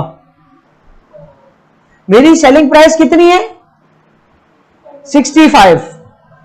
मेरी वेरिएबल कॉस्ट कितनी है? तो कंट्रीब्यूशन पर यूनिट कितना बना? 25। यहां 25 रखेंगे आप, 25 मल्टीप्लाइड बाय 4 तो ये 100 और 400 क्या है ये? यूनिट्स। 400 नंबर ऑफ डेस्क्स मैं बना के सेल करूंगा तो मैं इतना कमा पाऊंगा कि मेरी वेरिएबल कॉस्ट रिकवर हो, फिक्स कॉस्ट रिकवर हो, और उसके बाद मेरे पास प्रॉफिट 0 बचे। है कि break even in terms of revenue बताओ, तो एक तरीका तो यह है कि 400 नंबर ऑफ डेस्क्स हैं जो बेच के ब्रेक इवन आ रहा है ना, तो उतनी नंबर ऑफ डेस्क को सेलिंग प्राइस से मल्टीप्लाई कर दो, ठीक है। सो इट्स लाइक $26,000 बना कि इतने का माल बेचूंगा तो नो प्रॉफिट नो लॉस पे होगा। करके देख लो। लेट्स सपोज ये सेल्स है मेरी, इसको मिटा रहा हूं ताकि आ जाएगा कंफ्यूजन ना। ये मेरी सेल्स रेवेन्यू है, इस कैलकुलेशन से आंसर आया $26,000, ठीक है। इसमें से ऑल वेरिएबल कॉस्ट माइनस करो, total variable cost TVC. Total variable cost क्या? 400 डेस्क है और हर डेस्क 40 ले रही है, ठीक है ना, तो 16,000 माइनस कर दो, क्या बची? जब ऑल वेरिएबल कॉस्ट माइनस कर दो टोटल सेल्स में से, तो क्या बचता है? 10,000। क्या है मेरा टोटल कंट्रीब्यूशन है, कंट्रीब्यूशन पर यूनिट नहीं है। ये एक यूनिट बेचने पे 10,000 थोड़ी बच रहा है, टोटल कंट्रीब्यूशन, सही। उसमें से 10,000 की फिक्स्ड कॉस्ट में माइनस कर दूंगा तो नो प्रॉफिट बचेगा। क्लियर है? Several times I have made this thing understand now. तो 26,000 का कह रहा है, इससे दो तरीके होता है ब्रेक इवन रेवेन्यू निकालने। एक तो 400 यूनिट्स को मल्टीप्लाई कर दो 65 से, तो बता देगा इतना रेवेन्यू कमाओगे तो ब्रेक इवन है। या दूसरा तरीका है $10,000 जो आपका फिक्स कॉस्ट है उसको डिवाइड कर दो सीएस रेशियो से, ठीक है ना, और सीएस रेशियो हमने ऊपर निकाल लिया जो मैंने बता दिया, तब भी 26,000 आ सकता है। क्लियर है जी? अभी उसका ग्राफ है, इस ग्राफ की प्लॉटिंग आप समझना। ये ब्रेक इवन का ग्राफ है, ऑब्जर्व करना इसको, एक एक लाइन करके समझाऊंगा। एक एक लाइन करके समझोगे तो आप ग्राफिकली समझ जाओगे ब्रेक इवन पॉइंट कैसे वो इंटरसेक्ट हो रहा है, आगे देख भी जाएगा। एक कॉस्ट है आपकी, सबसे पहले तो फिक्स कॉस्ट को अलग करो, ये फिक्स कॉस्ट की लाइन है, ठीक है। थोड़ी सी मोटी लाइन क्रिएट कर देता हूं, ये मेरी फिक्स कॉस्ट की लाइन है, क्लियर है? क्यों, कितनी है ये? $10,000, सही है। चाहे आप 100 यूनिट बेचो बना के, 200, 300, 400, 500, जितने भी यूनिट बना के बेचो, क्लियर है? ये कॉस्ट $10,000 ही रहेगी। अब दूसरी चीज आ जाते हैं, अब आइसोलेशन में देख रहे हैं, मतलब अलग अलग करके देख रहे हैं, सिर्फ वेरिएबल कॉस्ट की बात करूंगा तो तुम्हें मैंने एक बात बताई थी कि वो टोटल में फिक्स्ड कॉस्ट हमेशा हमेशा से मुराद, अगर स्टेप नहीं आ रहा कोई तो टोटल फिक्स्ड कॉस्ट सेम रहती है, टोटल फिक्स्ड कॉस्ट सेम रहती है। टोटल फिक्स्ड कॉस्ट $10,000 है, यहां पर कर देता हूं fixed cost, variable cost, per unit fixed cost, variable cost. Total fixed cost जितना भी एक्टिविटी लेवल हो जाए, जितने भी यूनिट्स बना दो, इट विल रिमेन सेम, ठीक है। और वेरिएबल कॉस्ट वेरीज, जितने नंबर ऑफ यूनिट्स होंगे उतनी ज्यादा हो जाएगी total variable cost. Total variable cost जितने ज्यादा नंबर ऑफ यूनिट्स होंगे उतने ज्यादा होगी, ठीक है। पर यूनिट फिक्स्ड कॉस्ट कम होती रहती है, ठीक है ना, इनवर्सली प्रोपोर्शनल है नंबर ऑफ यूनिट्स के। जितने यूनिट्स बना के सेल करोगे उतनी फिक्स्ड कॉस्ट पर यूनिट कम होती चली जाएगी, सही। सो ये वेरी करती है, और variable cost per unit same रहती है। इस बात को बेहतर तरीके से समझ जाओगे। यहां देखो, सॉरी, इस ग्राफ के अंदर अब मैं अगर यहां पर $10,000 है ना, ये टोटल फिक्स कॉस्ट है, क्या ये आप जितने भी यूनिट बनाओ 10,000 ही रहेगी, क्लियर है। लेकिन अगर हम इसकी पर यूनिट वर्किंग के ऊपर आए,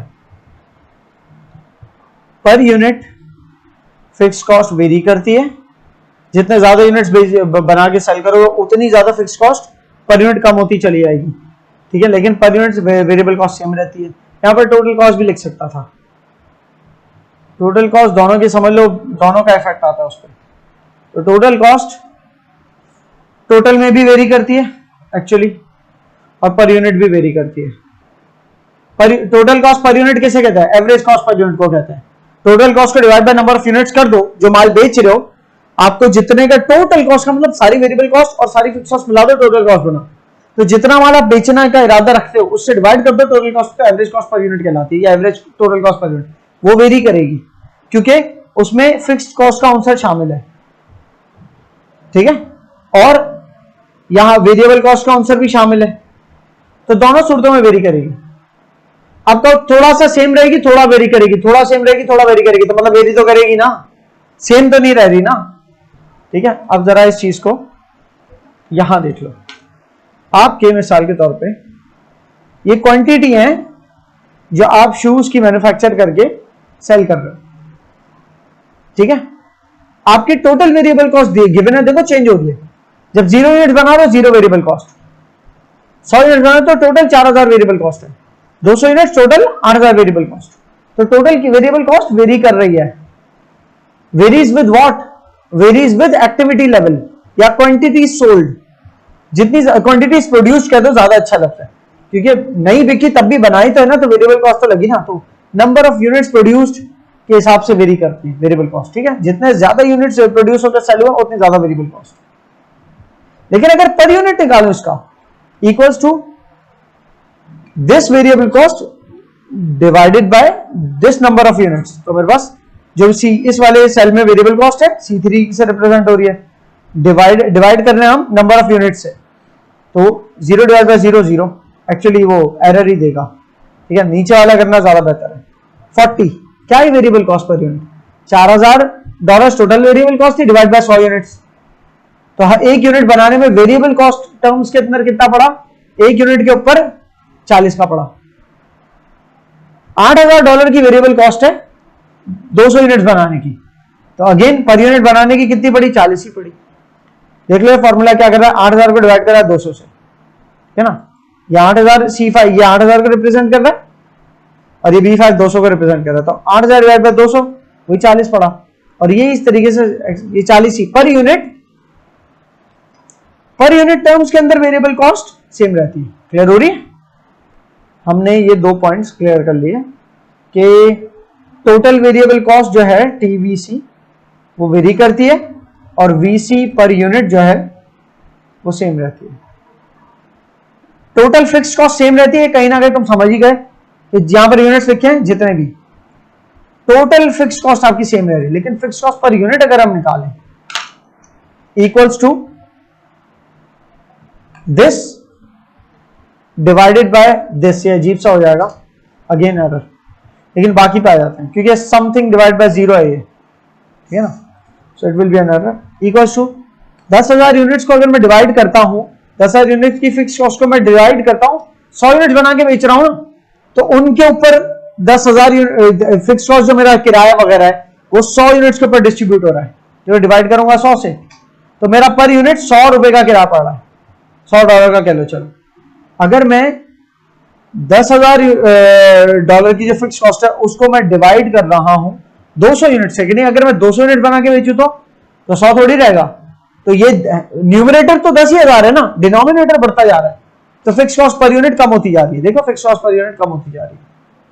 ये आखिरी वाली क्या है, $10,000 of fix cost divide by 500 units, ठीक है, $10,000 डिवाइड बाय 500 यूनिट्स।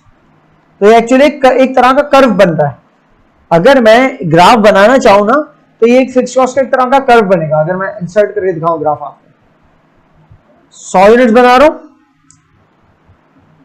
क्योंकि $10,000 की फिक्स कॉस्ट है ना टोटल, 100 यूनिट्स अगर मैन्युफैक्चर करूंगा, नीचे यूनिट्स है और ये डॉलर्स में है कॉस्ट, तो 100 यूनिट्स मैन्युफैक्चर कर रहा हूं तो पर यूनिट फिक्स कॉस्ट एक तरह से 100 आ रही है। अगर मैं 200 यूनिट्स मैन्युफैक्चर कर रहा हूं तो वही $10,000 200 से डिवाइड हो रहा है, तो पर यूनिट अराउंड 50 आ रही है, 40 और 60 के दरमियान, ठीक है। $300 से 300 नंबर ऑफ यूनिट्स बनाता हूं तो $10,000 डिवाइड बाय 300 ये आ रहा है 33.33, ठीक है ना। इस तरह 400 डिवाइडेड बाय $10,000 डिवाइड बाय 400 करता हूं अगर 400 यूनिट से, तो मेरी पर यूनिट जो है ना वो यहां पर कितनी बता रहा, 25 आ रही है, ये 25 है।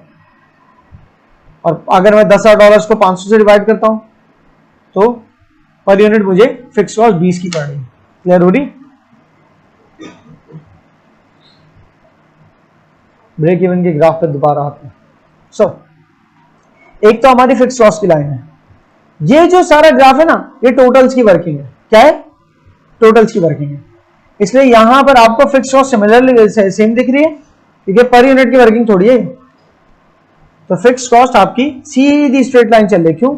$10,000 रहेगी, बढ़ेगी नहीं।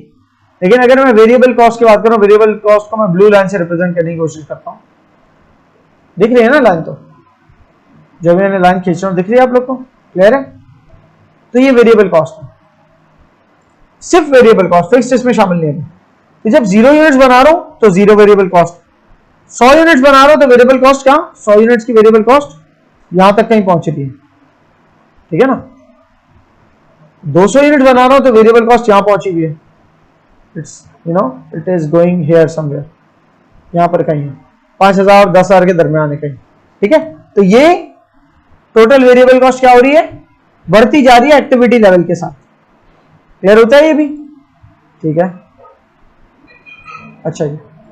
उसके बाद आ जाते हैं, अगर मैं मेरी वेरिएबल कॉस्ट के कर्व को उठा के फिक्स्ड कॉस्ट के ऊपर रख दूं तो मेरा क्या रिप्रेजेंट कर रहा है? देखो ये अलग वेरिएबल कॉस्ट का कर्व है, ठीक है ना। मैं थोड़ी देर के लिए काम कर रहा हूं, मैं कर्व्स बना देता हूं ताकि वो चीजें और हमारे लिए आसान है। ये y एक्सिस हो जाएगा। अब ये देखो, ये मेरा वेरिएबल कॉस्ट का कर्व है। अगर ये मैं उठा के फिक्स्ड कॉस्ट के ऊपर रख दूं, यहां से हटा दूं मिसाल के तौर पर, तो अब ये कर्व जो है, ये वाला ऊपर वाला ब्लू कर्व, ये क्या रिप्रेजेंट कर रहा है? टोटल कॉस्ट को, क्योंकि जब 0 यूनिट्स भी बना रहे हो तो इतनी तो है ना, और जहां यूनिट बढ़ते जा रहे तो $10,000 के बाद जो भी प्लस हो रहा है ऊपर उसके ऊपर लेके जा रहे हैं, तो ये जो कर्व है टोटल कॉस्ट कर्व कहला रहा है। इतनी बात भी क्लियर हो गई है? सही है। अब आखिरी कर्व समझना रहेगा, पहले बताता हूं, रेड लाइन से बताता हूं क्या क्या हमारे हो गए। हमारा फिक्स कॉस्ट का हम समझ गए, यह कर्व। हमारा वेरिएबल कॉस्ट का कर्व समझ गए, ये है। और हमारा टोटल कॉस्ट का कर्व समझ गए, वो ये। ठीक है। अब हमारा क्या रह गया? सेलिंग प्राइस, सेल्स का कर्व।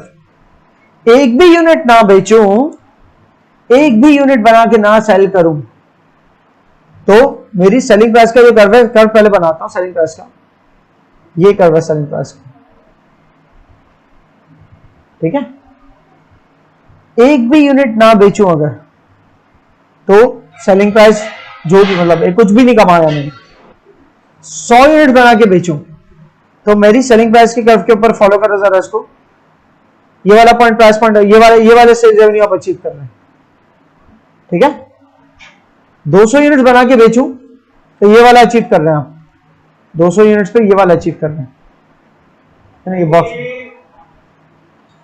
तो इसी तरीके से ये हमारे पास जो 300 यूनिट मैं सेल कर रहा हूं, ठीक है, उसमें मैं 300 यूनिट के वक्त ये सेल्स के कर्व के ऊपर ही देख रहा हूं, मैं टोटल कितना कमा रहा हूं, समवेयर हेयर कमा रहा हूं। ठीक है। अब बहुत जबरदस्त होगा अगर ये हम मैन्युअली देख लें बना के कि हो क्या रहा है। ये हमारा वही एग्जैक्टली एग्जांपल है, लेकिन क्योंकि हम अब मैन्युअली करने जा रहे हैं, तो एक एक चीज को हमारे पास 3 इंफॉर्मेशन गिवन है, इनफ होनी चाहिए। सेलिंग प्राइस पता है हमें किस चीज की है? एक डेस्क को बेचने की सेलिंग प्राइस है $65। वो डेस्क हमें पड़ कितने की रही बनाने में? $40 की। तो $25 हमें पता है कंट्रीब्यूशन पर यूनिट बच रहा है। हम सिर्फ थ्योरेटिकली देखने के लिए कि ब्रेक इवन कितना यूनिट्स पे जा रहा है, ताकि हमें ग्राफ की नंबरिंग क्या करनी है वो पता चल सके। तो हमें पता है फिक्स्ड कॉस्ट $10,000 है, तो डिवाइड करें कंट्रीब्यूशन पर यूनिट कितना बनना है? 65 - 40, $25। हम पता है 400 डेस्क अगर हम बना के सेल करेंगे तो हमारा कंट्रीब्यूशन हिट हो जाएगा। 400 डेस्क जब सेल कर होंगे तो 65 से मल्टीप्लाई करके देख लें अगर, तो उसका रेवेन्यू क्या होगा? $26,000 होगा। पीछे भी मिसाल हमने ये देख ली है। $26,000 वो सेल्स रेवेन्यू है कि जब हमारा ब्रेक इवन हिट होगा। ये हमें थियोरेटिकली पता है नंबर्स, हमें ये पता है 26,000 तक नंबर्स यूं जा सकते हैं वाई एक्सिस पे, और 400 500 तक एक्स एक्सिस पे जा सकते हैं। अब हमें जो है ना अपने ग्राफ की नंबरिंग करने में आसानी होगी। इसे कह लो आप 200, एक्चुअली 200 की जगह मे बी 100, 200, 300, 400, 500 छोटा हो जाएगा। 100, 200, 300, 400, 500, यस ये सही है। 500 यूनिट्स, 100 यूनिट्स, 200 यूनिट्स, 300 यूनिट्स और 400 यूनिट्स ऑफ डेस्क। ठीक है। और हमें ये पता है कि डॉलर टर्म्स में हमारे पास $10,000 भी एक है। एक्स एक्सिस में हमें रखने होते हैं यूनिट्स ना, और वाई एक्सिस पे क्या रखने हैं? डॉलर्स, नंबर्स, डॉलर्स बोल दो या नंबर्स बोल दो। इसको ग्राफ को थोड़ा सा मैं आगे कर दूं लेकिन मैं इसकी लेबलिंग सही से कर सकता हूँ, जो ना यहाँ पर हमें डॉलर्स रखना है। तो 5, 10, 15, 20 ना, 5, 10, 15, 20, 25 सही है। ऑल्दो 26 तक भी जा सकता है हमारा ग्राफ, क्योंकि हमने देखा कि 26 पे तो हमारा ब्रेक इवन पॉइंट अचीव हो रहा है। सो आई थिंक ये 5, 10 की जगह कोई और डिनोमिनेशन बताओ। 6 वाली डिनोमिनेशन सही है। 6, 6, 12, 6, 18, 6, 24, 6, 30, ठीक है। $30,000, $6,000, $24,000, $18,000, $12,000। क्लियर है? स्लोली ग्राफ बन रहा है ताकि आप लोग इसको ऑब्जॉर्व भी कर सको। 6,000। अब हमें फिक्स्ड कॉस्ट, पहले तो फिक्स्ड कॉस्ट डालिए। मैं फिक्स्ड कॉस्ट को रिप्रेजेंट कर रहा हूं रेड लाइन से। चाहे कितने भी यूनिट्स हो, आपकी फिक्स्ड कॉस्ट जो है $10,000 आएगी। 12,000 से थोड़ी नीचे। 6 और 12 के दरमियान क्या होता है? 9। 9 और 12 के दरमियान क्या होता है? 11.5। 11.5 यहां पर होगी 10,000 का, ठीक है ना। जस्ट मेक हियर, आप चाहे ये क्वांटिटीज बनाओ, ये क्वांटिटीज बनाओ, ये जो भी बनाओ, इन सबके पॉइंट्स यही आ रहे हैं। फिक्स्ड कॉस्ट $10,000 है, तो red line is about fix cost जो कि कितनी है हमारी $10,000। ठीक है, अब आते हैं वेरिएबल कॉस्ट पे। वेरिएबल कॉस्ट का एक पॉइंट सिर्फ वीसी की बात करो, वीसी को मैं रिप्रेजेंट कर लेता हूं येलो लाइन से। एक भी यूनिट ना बनाओ, 0 यूनिट्स बनाओ तो वेरिएबल कॉस्ट भी 0 होगी, राइट। तो एक पॉइंट तो यही हो गया, सही है ना, एक पॉइंट हो गया ये वेरिएबल कॉस्ट। दूसरा पॉइंट 100 यूनिट्स पे निकाल सकते हैं, 500 पे निकाल सकते हैं, 3 पॉइंट्स भी निकाल सकते हैं। तो 40, अगर वेरिएबल कॉस्ट एक यूनिट पे बनाने की 40 कॉस्ट है तो 500 डेस्क मैन्युफैक्चर करने की कितनी कॉस्ट होगी? 20,000। ठीक है ना, तो 20,000 या 12,000 एक ऐसा है, 40 मल्टीप्लाइड बाय 30, सही ना। 300 यूनिट 300 डेस्क बनाने की 40 के हिसाब से कितनी कॉस्ट आएगी? 12,000। क्योंकि 12,000 दिख रहा है ना मुझे, तो 300 की सीध में 12,000, ये एक पॉइंट ये हो गया, ये है मेरी वेरिएबल कॉस्ट। ठीक है, फिर टोटल कॉस्ट की अगर मैं बात करूं तो अगर एक भी यूनिट ना बनाओ, टोटल कॉस्ट को मैं रिप्रेजेंट करता हूं ब्लू से। तीसरा कर्व है टोटल कॉस्ट का। अगर मैं 0 यूनिट मैन्युफैक्चर करूं तब भी 10,000 है टोटल कॉस्ट, तो ये फिक्स कॉस्ट तो फिर भी निकलेगी ना हमारे पास से। लेकिन फिर जब यूनिट बना के सेल करना शुरू होगा तो लाइन का जो पैटर्न है वो वेरिएबल कॉस्ट के पैरेलल ही आएगा, क्योंकि टोटल कॉस्ट 10,000 के अंदर अब वेरिएबल कॉस्ट ऐड होती चली आ रही है, तो वो पैटर्न कुछ यूं बनेगा। ठीक है, देख भी लेते हैं जरा कैसे। जब 0 यूनिट्स बना रहा हूं तो 0 multiplied by variable cost terms में देखिए, 0 multiplied by 40, 0 plus fix cost $10,000।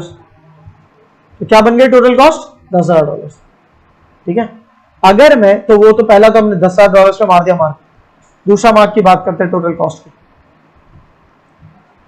कि अगर मैं मिसाल के तौर पर 100 यूनिट्स बनाता हूं तो वेरिएबल कॉस्ट कितनी हर यूनिट की? 40, $4,000 आ गई टोटल वेरिएबल कॉस्ट, प्लस $10,000 क्या है मेरी फिक्स कॉस्ट। तो टोटल कॉस्ट क्या हो गई?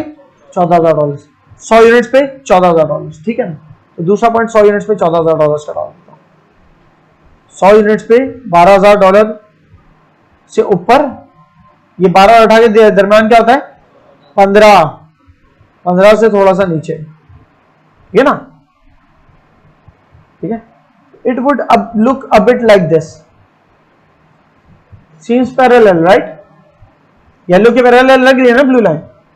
अब तीसरी चीज क्या आती है? सेलिंग प्राइस, सेल्स रेवेन्यू, जिसको मैं किससे रिप्रेजेंट करता हूं? ग्रीन से। सेल्स, एक यूनिट कितने का बिक रहा है? 65 का। अगर एक भी यूनिट ना बेचूं, 65 बिक रहा है 0, तो सेल्स क्या होगी? 0 यूनिट्स। 0 यूनिट्स पे सेल्स 0 होगी, तो पहला पॉइंट तो मेरा ग्रीन है, यहां आ जाएगा। और अगर मैं मिसाल के तौर पे 500 यूनिट्स का देखता हूं, चलो 500 यूनिट्स बेचता हूं, तो मेरी सेल कितनी हो जाएगी? 65 मल्टीप्लाइड बाय 500, 30,000 से ऊपर जा रही है। चलो 500 नहीं, 400 का देख लो, 400 यूनिट्स का देख लो, 26,000। ठीक है ना, मतलब 26,000 यहां पर कहीं आ रही है। 24 और 30 के दरमियान क्या है? 30 के दरमियान आई थिंक 27 है, 27 है ना, 27 से थोड़ा नीचे, समवेयर हियर। ठीक है ना, तो 400 यूनिट पे एक्चुअली वो यही पॉइंट होगा। ये थ्योरेटिकली भी प्रूवन था हमारा। So this green line intersects which line? Total cost की लाइन, क्योंकि हमारी सेल्स, टोटल सेल्स अगर टोटल कॉस्ट के बराबर हो वो पॉइंट होता है ब्रेक इवन, क्योंकि टोटल सेल्स हमारी वेरिएबल कॉस्ट को भी रिकवर कर ले, फिर जो कंट्रीब्यूशन बचे उसमें से वो फिक्स कॉस्ट को भी रिकवर कर ले। तो टोटल सेल्स हमारे टोटल कॉस्ट को रिकवर कर ले, वो कहलाता है मेरा ब्रेक इवन पॉइंट, जो कि यहां पर है। We could prove it here at this point. ठीक है ना, ये तकरीबन ये जो भी हमारा आ रहा था $26,000 टर्म्स से देखा जाए तो, और यूनिट टर्म्स से देखा तो 400 यूनिट्स, ये हमारा ब्रेक इवन पॉइंट है। Clear? Use break even analysis to help make simple decisions. Break even analysis से आप अपने सिंपल प्राइसिंग स्ट्रेटजी बना सकते हैं, उससे अपनी उसके प्रोडक्ट के प्राइस क्या रखने हैं। ठीक है, आप ये मेजर कर सकते हैं कि हमारी वेरिएबल कॉस्ट कितनी है, अगर हमारी प्रोडक्ट प्रॉफिटेबल नहीं हो रही तो किस तरह वेरिएबल कॉस्ट पर यूनिट को क्या हम गिरा सकते हैं, या हमारी क्या फिक्स्ड कॉस्ट बहुत ज्यादा है और इतनी हमारी डिमांड नहीं है, इतनी सेल्स नहीं हो रही कि मेरे पास इतना कंट्रीब्यूशन इतनी दफा बचे, कंट्रीब्यूशन पर यूनिट इतनी दफा मेरे पास आए कि मैं अपनी फिक्स को रिकवर कर सकूं और अपना रिक्वायर्ड प्रॉफिट अचीव कर सकूं। अगर ऐसी अभी डिमांड ही नहीं है तो बेकार है इतनी फिक्स कॉस्ट सर पे रखना। उल्टा छोटी दुकान रखो और मैन्युफैक्चरिंग एक्टिविटी आउटसोर्स कर दो, ऑर्डर लो और किसी और से मैन्युफैक्चर कराओ ताकि आपकी फिक्स कॉस्ट आपके सर पे ना हो रिकवर करने के लिए। क्लियर? गोया के जब आपकी अपनी मैन्युफैक्चरिंग नहीं होती तो वेरिएबल कॉस्ट पर यूनिट तो बढ़ जाती है, लेकिन फिर भी अगर कम नंबर ऑफ यूनिट्स बिके तो वेरिएबल कॉस्ट पर यूनिट जितनी भी बढ़ गई उसके ऊपर कुछ तो रख सकते हो ना सेलिंग प्राइस, कुछ तो प्रॉफिट कमा ही सकते हो ना। कंट्रीब्यूशन जो वो जो कंट्रीब्यूशन आएगा ना वेरिएबल कॉस्ट के ऊपर, जो कंट्रीब्यूशन ऐड करके आप सेलिंग प्राइस जो चार्ज कर दो, तो वेरिएबल कॉस्ट माइनस होने के बाद कुछ भी नहीं माइनस करना आपने, फिर फिक्स कॉस्ट है ही नहीं आपकी। कोई ज्यादा आपकी एक छोटी दुकान है उसका किराया होगा, उसका थोड़ी इतना होगा। क्लियर हो रही? शुरू में, बाद में फिर जब आप देखते हो कि यार ठीक है अब मुझे जो है ना मेरी वेरिएबल कॉस्ट पर यूनिट भी गिरानी पड़ेगी क्योंकि डिमांड इतनी बड़ी आ रही है कि मैं इन हाउस मैन्युफैक्चर करके मैं माल बेच के मुझे सस्ता पड़ेगा वेरिएबल कॉस्ट पर यूनिट, वो वेरिएबल कॉस्ट पर यूनिट सस्ता पड़ने की वजह से कंट्रीब्यूशन पर यूनिट ज्यादा आएगा और फिर उस कंट्रीब्यूशन वो इतने नंबर ऑफ यूनिट्स में सेल कर दूंगा कि उससे इजीली मेरी फिक्स कॉस्ट भी निकल जाएगी और फिर प्रॉफिट भी ज्यादा बचेगा। जब उस लेवल पे आ जाओ तो ठीक है अपनी मैन्युफैक्चरिंग करो। Break even analysis for decision making, वो यही वाली डिसीजन मेकिंग है ना कि क्या करना, खुद बनाना बेचना। तो ये अब केस स्टडीज आप करोगे, enough set already. Understand the limitations of break even, break even की वो लिमिटेशंस जैसे सिंपलीफाइड, आपकी अजम्पशंस इतनी सिंपलीफाइड है कि जैसे आपकी कॉस्ट ही चेंज नहीं हो, और एकदम रियल लाइफ में ना अक्सर नॉन लीनियर रिलेशनशिप होता है। आप कह रहे हो मेरी वेरिएबल कॉस्ट सेम ही रहेगी, चाहे मैं 100 यूनिट बनाऊं वेरिएबल कॉस्ट पर यूनिट मेरी 30 ही रहनी है, चाहे मैं 100 जोड़ी जूते बेचूं, 200 बेचूं, 600 बेचूं, 800 जोड़ी। भाई थोड़ी देर पहले आपने पढ़ा इकोनॉमिक्स ऑफ स्केल, जब आप 800 जोड़ी जूते बनवाओगे या बने बनाए भी खरीद के बेचोगे तो हर जूता आप 30-30 का थोड़ी पड़ेगा, इतना बल्क में मैन्युफैक्चरिंग कर रहे हो। इकोनॉमिक्स ऑफ स्केल की वजह से आपकी वेरिएबल कॉस्ट पर यूनिट भी गिरेगी, बल्क परचेज डिस्काउंट भी तो आएगा। आप तो सोच रहे हो कि 10 यूनिट बनाओ तब भी मुझे एक पेयर ऑफ शूज बनाने में 30 का ही पड़ेगा वेरिएबल कॉस्ट है मुझे, और 1000 जोड़ी जूते बनाओ तब भी वेरिएबल कॉस्ट 30 की पड़ेगी। और आप तो इतना सिंप्लीफाई चल रहे कि आपके 1 घंटे में अगर कोई लेबर 2 ही जोड़ी जूते बनाता है तो अगर आप उसके 1 घंटे में उसको $20 दे दो तो आप कह रहे 2 जोड़ी जूते बना रहे $20 में, तो मतलब 1 जोड़ी जूता ये $10 में बना रहा है। ऐसा भी तो हो सकता है कि वो 1.25 घंटे में 3 जोड़ी बना ले, 5 घंटों में 12 जोड़ी बना ले। ऐसा थोड़ी कि उसने 50 मिनट में 2 जोड़ी बना ले तो आप उसको रोक थोड़ी दोगे कि नहीं यार हमें तो 1 घंटे में 2 जोड़ी करना है बस, तो बनाने देते रहोगे ना। तो उसके 8 घंटे की ड्यूटी में हो सकता है 8 और 8 16 जूते तो आपके हिसाब से बनने थे, लेकिन हो सकता है वो 20 जोड़ी जूते बना दे। सही ना? ह्यूमन एफर्ट्स तेज, और तेज भी हो सकता है स्लो भी हो सकता है प्रोसेस में, कभी लाइट जा सकती है, तो प्रैक्टिकल स्टेज में ऊंच नीच होगी जरूर। तो लिमिटेशंस हैं ब्रेक इवन एनालिसिस की, लेकिन किस चीज की नहीं होती, हर चीज की होती है लिमिटेशंस। तो लिमिटेशन समझ के बताना। फिर आपको एक एक्टिविटी दी गई है, इसको अंडरस्टैंड करना। इस एक्टिविटी के अंदर सेल्स का वो नहीं है आपके पास, बल्कि सेल्स का कर्व बना हुआ है, टोटल कॉस्ट का कर्व बना हुआ है, फिक्स कॉस्ट का कर्व भी बना हुआ है, वेरिएबल कॉस्ट का कर्व इंडिविजुअल नहीं। कैसा पता चला मुझे? भाई ये देखो ना, अगर मैं कहूं मिसाल के तौर पे, मुझे ये बताओ, मैं कहता हूं कि ये कौन सा कर्व है? ये तो फिक्स कॉस्ट है, ठीक है ना। ये कौन सा कर्व है? ये कर्व कौन सा है? ये वेरिएबल कॉस्ट का भी तो हो सकता है। एग्जैक्टली अगर वेरिएबल कॉस्ट का होता ना उधर भाई, तो उसका शेप इस तरह से होता, इस वाले कर्व के पैरेलल होता, ठीक है ना। वो अगर मुझे बनाना यहीं पे बनाना चाहूं तो बना सकता हूं, सीधा सीधा कॉपी लो और यहां लाके रखो, इसे वेरिएबल कॉस्ट का कर्व बोलो। जबकि ग्रीन लाइन से मैं रिप्रेजेंट करता हूं because it's something green signal type मेरे से। तो ब्रेक इवन पॉइंट कहां है?